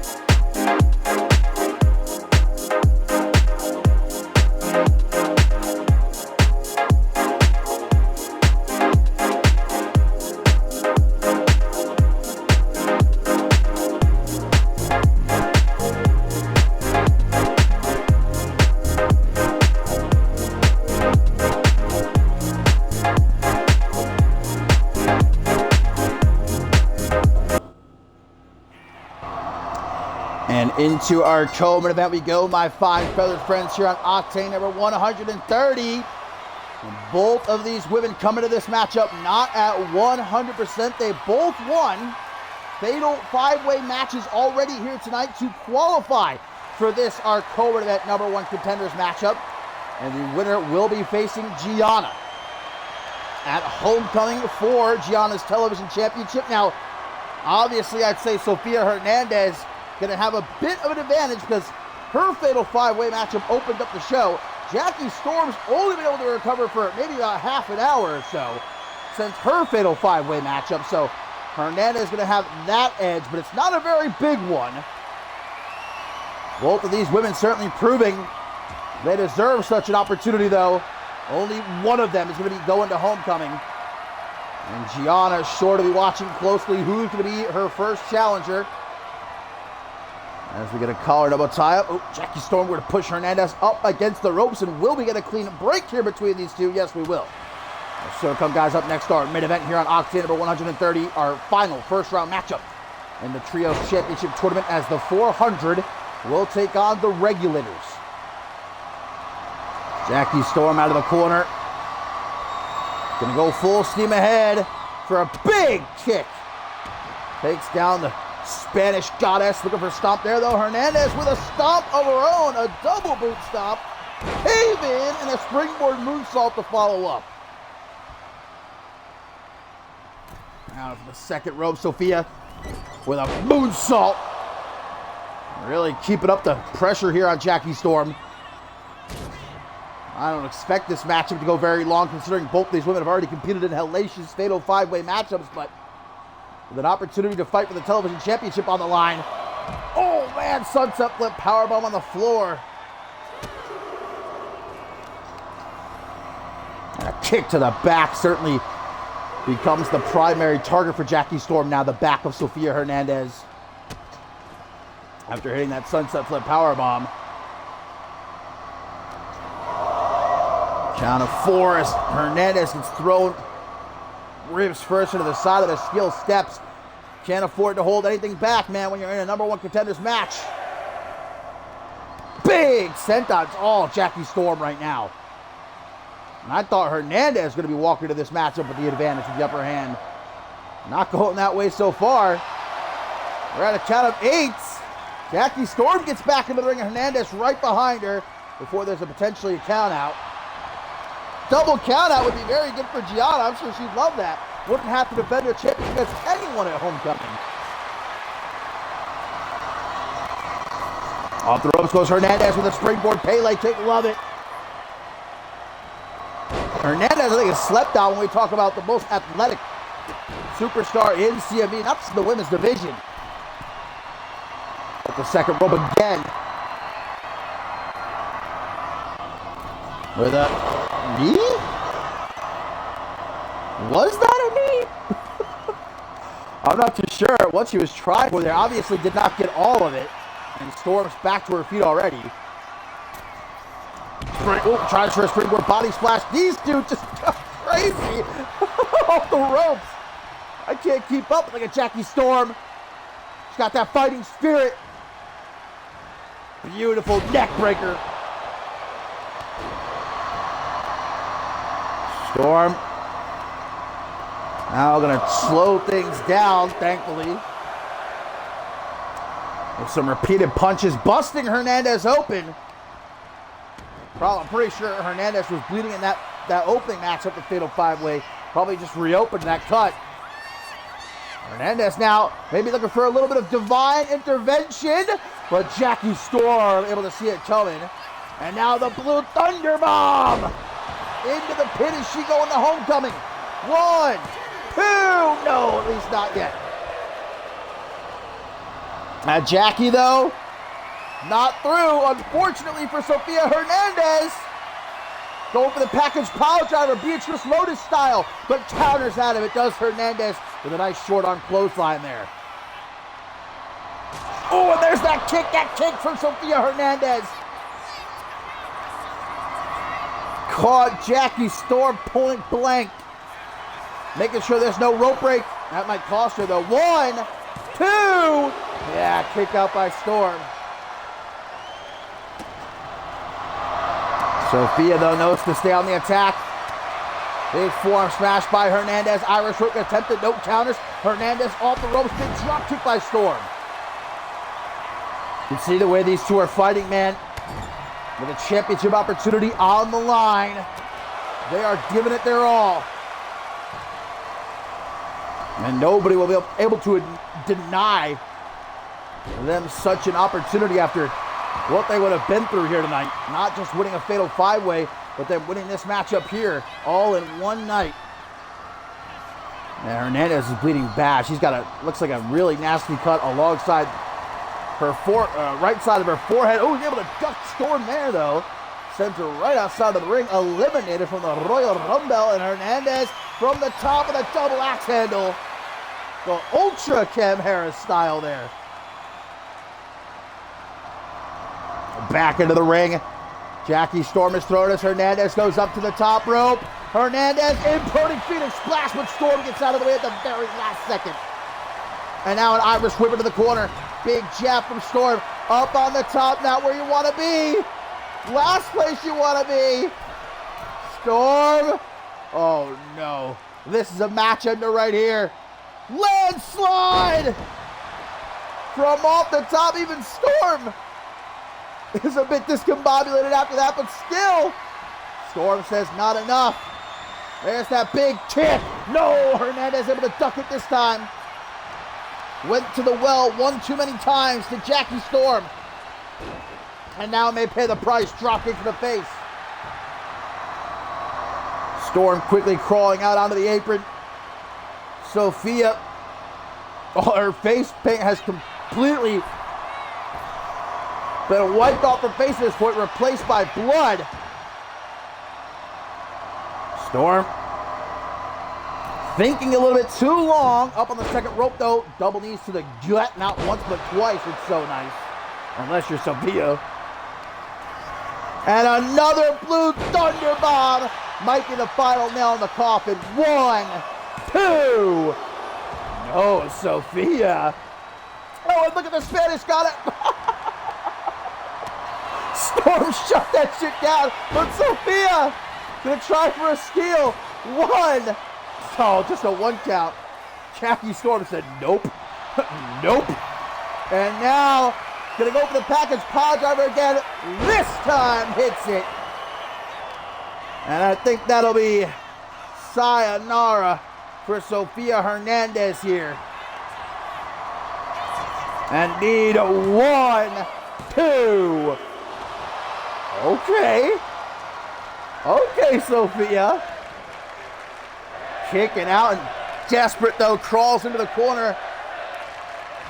Where Jackie Storm looks to take advantage with Sophia. Whoa, snapmare driver! Out of nowhere, one last gasp by Sofia Hernandez. 1, 2, but a kick out. It didn't pay off, it didn't work. And what does Sophia have left if that did not do the trick? From behind. Oh, wait, full Nelson, reverse STO. Sophia, can she do it? 1, 2. 2 of her best shots right there. Oh my God, the Spanish goddess is popping off here. There's the kick again. A second time. And I think you can count to 100, 1,000. The Spanish goddess gonna punch her ticket. 1, 2, 3 to homecoming. Sofia Hernandez is going to home. Gianna, what the hell? Well, Sofia Hernandez won the match, but Gianna has just laid out Jackie Storm with the television championship as Hernandez hightailed it out of there. I'm thinking Gianna probably wanted to attack Hernandez, but, well, I guess she just took whatever she could. Hernandez narrowly escaping, getting her head bashed in, but certainly a message sent by the television champion there. We're getting things started real quick.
Well, my friends, what has been perhaps one of the wildest episodes of Octane ever, in 130 episodes, comes to an end. It is our main event here on Octane number 130 and our final first round matchup in the Trios Championship Tournament. The 400. Xander Slate, Silas Blackwell, and Moeller Nemeko, of course, joined by Terran Torres, going to be taking on the Regulators here.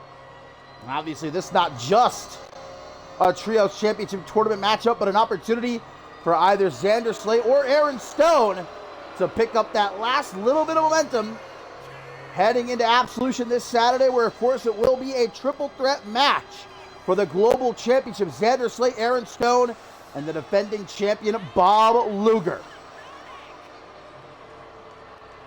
Absolution, of course, the very same event where last year Aaron Stone shocked the world when he upset Morgan to win his first global championship.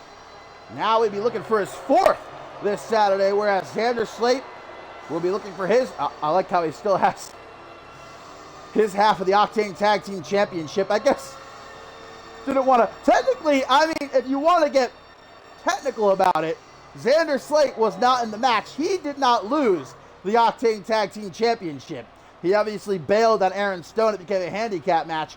So I guess maybe Xander Slate thinks he still is technically one half of the Octane Tag Team Champions. But he'll be looking to win his first World Championship in over 9 years at Absolution. And here comes the Regulators. Johnny Emerald, Emmett Jones. Oh, well, Aaron Stone still has his Octane Tag Team Championship as well. So I guess that theory goes out the window. That theory of mine is never mind. And they are, of course, joined by Sophia Eve Faith. Sometimes it's hard to let go, but, well, it'll be easy if Aaron Stone can replace that Octane Tag Team Championship with the Global Championship at Absolution. That's for damn sure. But, of course, the winning team here, guys, next episode of Octane will face the Vice City Saints and Bob Luger in the semifinal matchup in this Trios Championship tournament. We know over on Shockwave, it's going to be the Undisputed Elite versus Pure Excellence.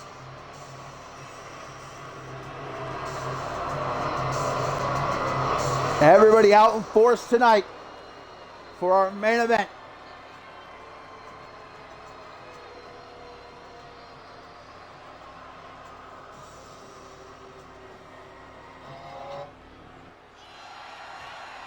Xander Slate and Johnny Emerald gonna get things started as Slate immediately kicks down Johnny Boy with a big kick to the jaw, but an Irish whip reverse. Slate sent into the corner.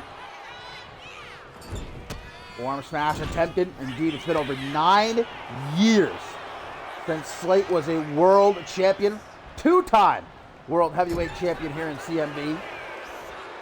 Looking to end that drought, though, this Saturday. Then Aaron Stone will be looking to win his 4th global championship. And Bob Luger, meanwhile, will be looking for his 3rd successful defense of the global championship. He's already defended it once in a triple threat match against Ben Stacy and the bloody twit Chris Andrews a few weeks ago. So it most certainly is not impossible, although obviously the odds against Bob Luger. He doesn't even have to be involved in the decision to lose his championship tag to Emmett Jones. Try for a double axe handle. His clothesline by Slate, though, goes nowhere as Jones catches him with an elbow to the lower back. Let's keep our eyes on Taryn Torres and Sophia Eve Faith at ringside. And you see that big brawl at the top of the show. We saw Sophia Eve Faith animalistic attack Taryn Torres while they're attacked to Silas Blackwell. Ooh, nice. Haley kick to the arm, obviously. A massive amount of history here between these two. They just fought last week in a fatal 4-way match. Beyond that, both participants in the first season of the Reality of Wrestling. Now they find themselves on opposite sides. The 400, the Regulators going to war here for control of Octane. Obviously, Xander Slate says the 400 run the show now. Aaron Stone says the Regulators run this shit. Tag was made. Tag to Xander Slate. Gonna get launched off the top like a rocket launcher. That's a big man coming down on you like that, too. Oh, Taryn Torres perhaps giving some strategy to Silas Blackwell there. As Slate goes for the pin. 1, 2. Not giving a 2 count. And then comes Aaron Stone. These two gonna get started early. They ain't waiting for Saturday. Pulled up to his feet is Emmett Jones. And Slate refocuses now. Snapmare. And right the eye of the former farmer boy who looks to get out of there with a tag. No! Wait, did Slate stop? No, the tag was made. Okay. Oh, but Slate gonna pull Emerald out of the ring. Fuck you. Back into the ring goes Slate. I think Slate might think that Emmett Jones is still the legal man for the Regulators. I think he indeed does. Didn't realize the tag was made. Now he does. Johnny Emerald, big kick to the knee of Xander Slate, hobbling out of the corner. Very impressed I've been with Johnny Emerald since Aaron Stone. Oh, what's Taryn Torres doing? Tag to Aaron Stone, speaking of. And Torres about to get in the ring, get her hands dirty. This is disqualification, though. Aaron Stone, big discus, yeah, punch ya. Takes down the OG Dirty Heel. What started off as a potential beautiful friendship between these two. A little bit of courting on the part of Xander Slate, trying to get Aaron Stone to join the 400. But Stone said, no way, I'm not abandoning my boys. You can join the regulars if you want. Slate obviously wanted nothing to do with that, calling them a bunch of backwoods hillbillies. And here's the tag now to Muller Nemeka as Terran Torres causes the distraction, and the big old German going to take advantage. What the hell is he doing? They do it differently in Germany. Just waiting patiently for Stone to wake up here. Like I said earlier, patience is a virtue. And Muller Nemeka hits the double knee facebreaker. See, it pays off. Wasn't that worth it? Oh, Aaron Stone just put his hands on Terran Torres, and Silas Blackwell going to have none of that. As meanwhile, Sophia E. Faith distracts Muller Nemeka. That's the kind of man Aaron Stone is, huh? Putting his hands on a gal. I see. Xander Slate's lucky that this trash didn't decide to join the 400 after all.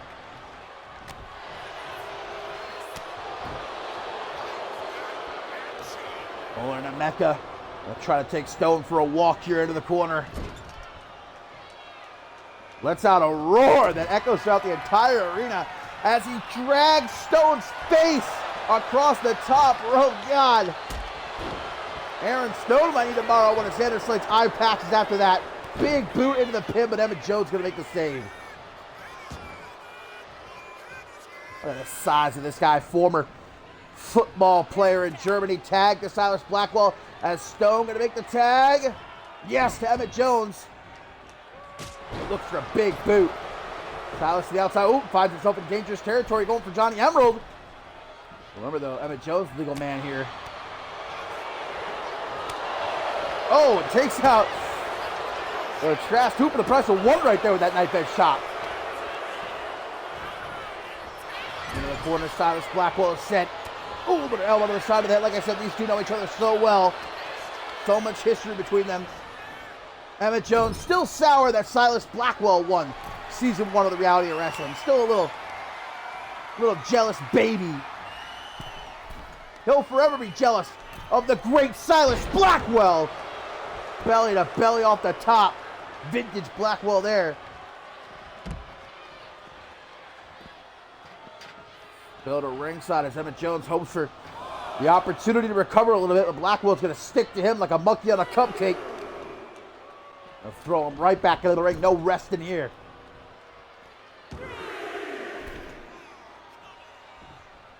Silas Blackwell, former Pure champion. Gonna get his arm wrenched by Emmett Jones. Big elbow to the lower back. Ooh, Emmett's been... looks like the bridge of his nose. I don't know if that's... he might have a broken nose. Can't really tell from this angle. Gonna leave the side of Silas's head there out of the corner. But he definitely is bleeding from his nose. Not the first broken nose Emmett Jones has had, I'm sure. Big Superman punch there, though. To the anomaly. Slate, though, going to come in to make the save. Muller Nemeka as well. And Emmett mean-mugging Nemeka, saying, I dare you to try something. As the tag is made to Johnny Emerald. Again, the winning team here will face the Vice City Saints and Bob Luger. Next episode of Octane. The question is, come next episode of Octane, who's going to be the global champion? Will it be Xander Slate? Will it be Aaron Stone? Or will it still be Bob Luger? Big knee! The Blackwell there could be the end right now. 1, 2. Kick out, though, by Blackwell, barely. Much to the chagrin of Emerald. Oh, you know what time it is. Emerald going to tap the wrist. Time for Blackwell to go to sleep. No! Silas, a great reversal there. The attempted GTS now in the corner. Tag to Xander Slate. Going to set him up for the assistant Kenka kick. Into the pin for the 400 to advance. 1, 2. Ooh, and that might have been it. If not for Aaron Stone at the last second breaking up the pin right there. Slate gonna go up top. Could be Macho Man time. Yes, it is. The elbow drop, it took too long, and Emerald gets out of the way. Big kick upside the head. Shoulder breaker by Johnny. And make the tag to Emmett Jones. Obviously, for Slate and Stone, they don't want to expend too much energy. Don't want to risk potentially getting injured heading into the Global Championship match this Saturday at Absolution, but at the same time, cliffhanger DDT from Jones. Shoots the half, tucks the arms into the pin. Broken up, though, by Silas Blackwell. Ooh, Emmett going to try to make him pay. Silas giving Slate an opportunity to recover, as Emmett is too busy with him. Emmett Jones laying out Silas Blackwell. That's him taken care of. Referee, guys, about to call this one. She's getting upset with all the interferences, all the ruckuses. Xander Slate choke slam to Emmett Jones. Can he make the tag? Yes, he can, to Aaron Stone. Silas Blackwell's got to get out of the ring. He's going to get disqualified. Slate going after Johnny Emerald.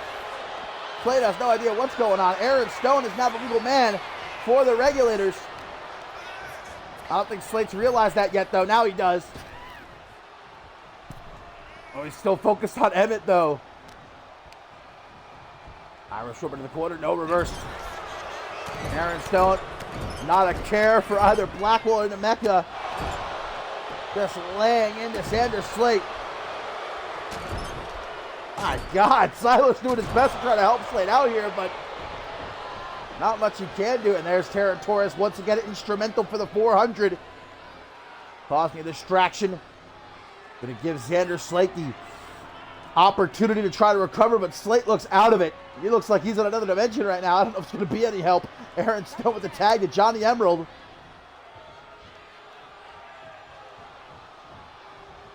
Slate slowly to his feet. Emerald and try to throw out a jab. Slate says, "Get that shit out of here, kid." Not interested. Ooh, what a nice power slam. Slate now. Try to get Emerald into the corner. Trying for the tag to Silas Blackwell. Oh, what a punch to the back of the head by Moore Nemeka. A little bit of a cheap shot there, and one from Silas Blackwell as the tag is made. Switching places, Silas with the Kenka kick. Into the pin, but Stone's going to be able to make the save there. Oh, and Johnny Emerald now been busted open. He's psyching himself up. Tries for a discus clothesline. Silas, though, had none of it. Great combination by the Anomaly. Even Sophia E. Fate is looking worried right now. And Silas going up to the top. A little bit of extra sugar on it. Look at that little cherry on top. Drop kick from off the top rope. And the tag to big old nasty Muller Nemeka, who goes right for the kill. No playing around by this German. And that Michinoku driver has Emerald dead to rights, but Emmett Jones in to make the save. He's going to go for the pin again, though, and a dirty pin. The Chief, Xander Slate, taught him well. But Emerald's still able to kick out. Going for the arm, forearm smash by Johnny Emerald, though. He needs to make a tag in a very bad way. That's just what he's looking to do here. But Muller Nemeka not letting it happen. Shuts his shit down. Emerald, though, going to catch him. Power bomb onto the knees. A little bit of a Jaeger bomb. Hunter Quinn to sue for gimmick infringement here. Xander Slate in to make the save. Doesn't have to, though. Johnny Emerald distracted by the OG Dirty Heel. Emerald busted open. Maybe he took a nastier shot to the head than we thought. What is he doing? Springboard elbow across the chest of Muller Nemeka. And Emerald again, tapping his wrist, saying it's time. It's 9-9 time. Gonna go for the GTS. Go to sleep. And is the German going to be snoozing here? 1, 2, but a kick out. Silas Blackwell a little bit worried there. As the tag is made to Aaron Stone. Aaron right to the... Oh, hang on a second. Aaron Stone with the moonsault! Nearly 300 pounds off the top rope, and I think that's going to do it. Yes, no! 2.99999999999 right there. And I don't mean 999. I mean 999. Big clothesline by the Mecha. He's going to lift Stone to his feet. That's the toughness of this big old German. Oh no, where's Xander Slate? Wait a minute. Oh, he's going. Wait a minute. He's lining up the shot. He's looking for the goal. Score! It's good. It's good. The former football player. Ah, but Emerald breaks up the pin and takes out the ref. Nemeka, though, doesn't give a damn. He's staying on the attack. Even though Aaron Stone able to reverse. Xander Slate with that quick. Oh, Johnny Emerald. With the cheap shot, Emerald won his own there. And now Sophia E. Faith distracting the German. More than Nemeka saying, I don't speak very good English. I don't know what the hell you're yelling at me. Referee is still down. This has been a very chaotic matchup. So many interferences, so many blatant cheap shots. And the teamwork here by Emmett Jones and Aaron Stone. Oh, double big boot. Rocking Muller to Nemeka. He needs to make a tag. Emmett Jones, idiot. Should have stopped Nemeka there, but now Xander Slate legal. Oh, what is with the regulators, man? Attacking women. First, Aaron Stone put his hands on Karen Torres. Johnny Emerald attacked the ref. Now Emmett Jones attacks the ref. Sit out powerbomb, though. Ref's counting slow. She's been hit so many times.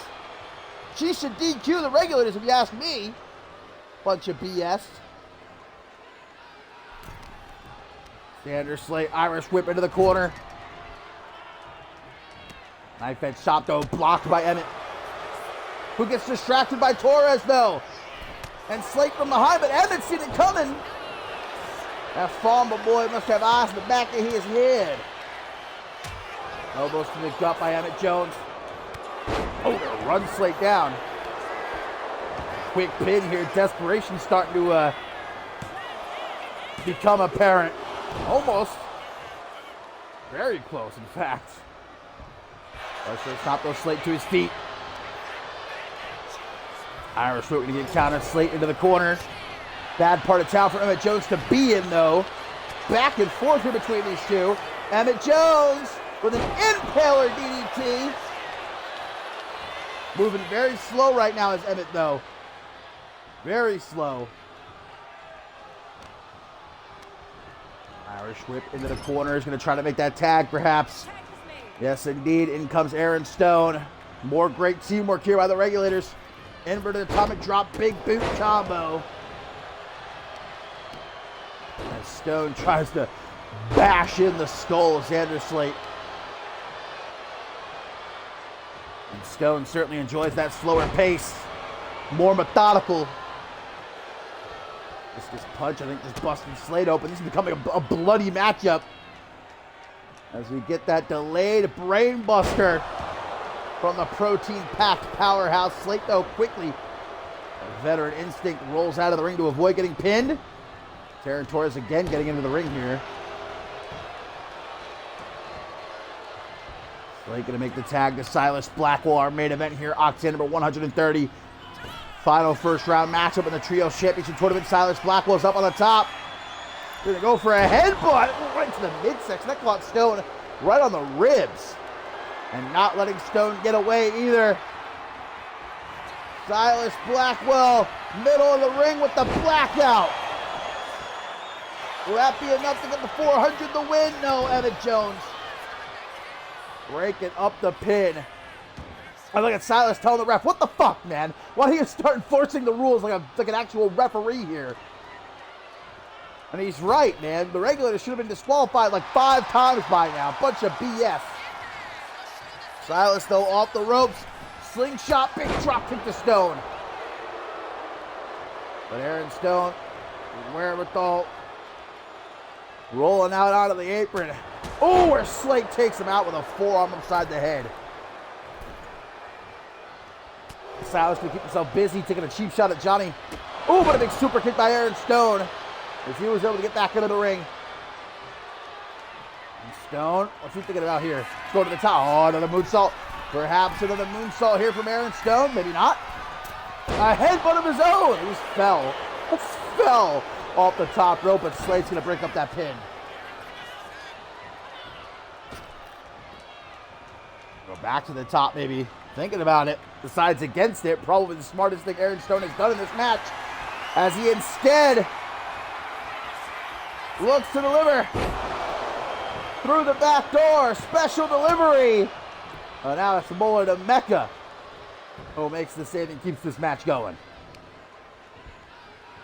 Silas, though, obviously in rough shape here. God damn, Aaron Stone now with the DDT. Yeah, I think this one's over. 1, 2, 3. The Regulators advance to the semifinals. What a match, what a win. Aaron Stone went crazy there in the end.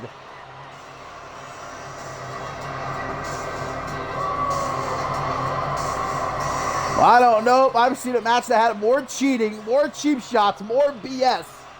The Regulators should have been disqualified. Don't pay attention to this, by the way, as I say this.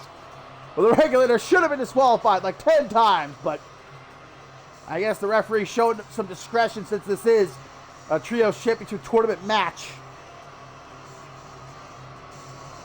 The Regulators might win here tonight, but what's going to happen this Saturday at Absolution? Will it be Slate or will it be Stone leaving Oklahoma City with the Global Championship? Will it be neither of them? Will Bob Luger be able to retain? We'll find out this Saturday.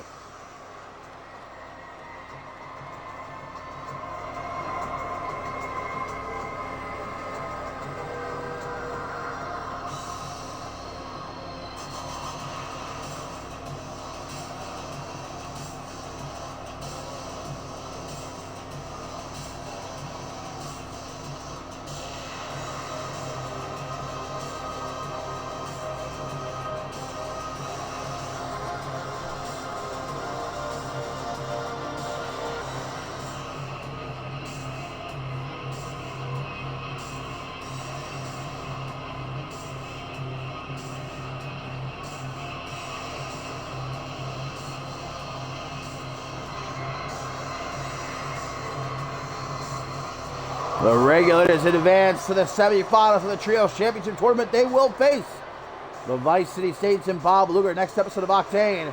But obviously the next stop for Aaron Stone is this Saturday, Oklahoma City. Absolution. Will he become a 4-time global champion?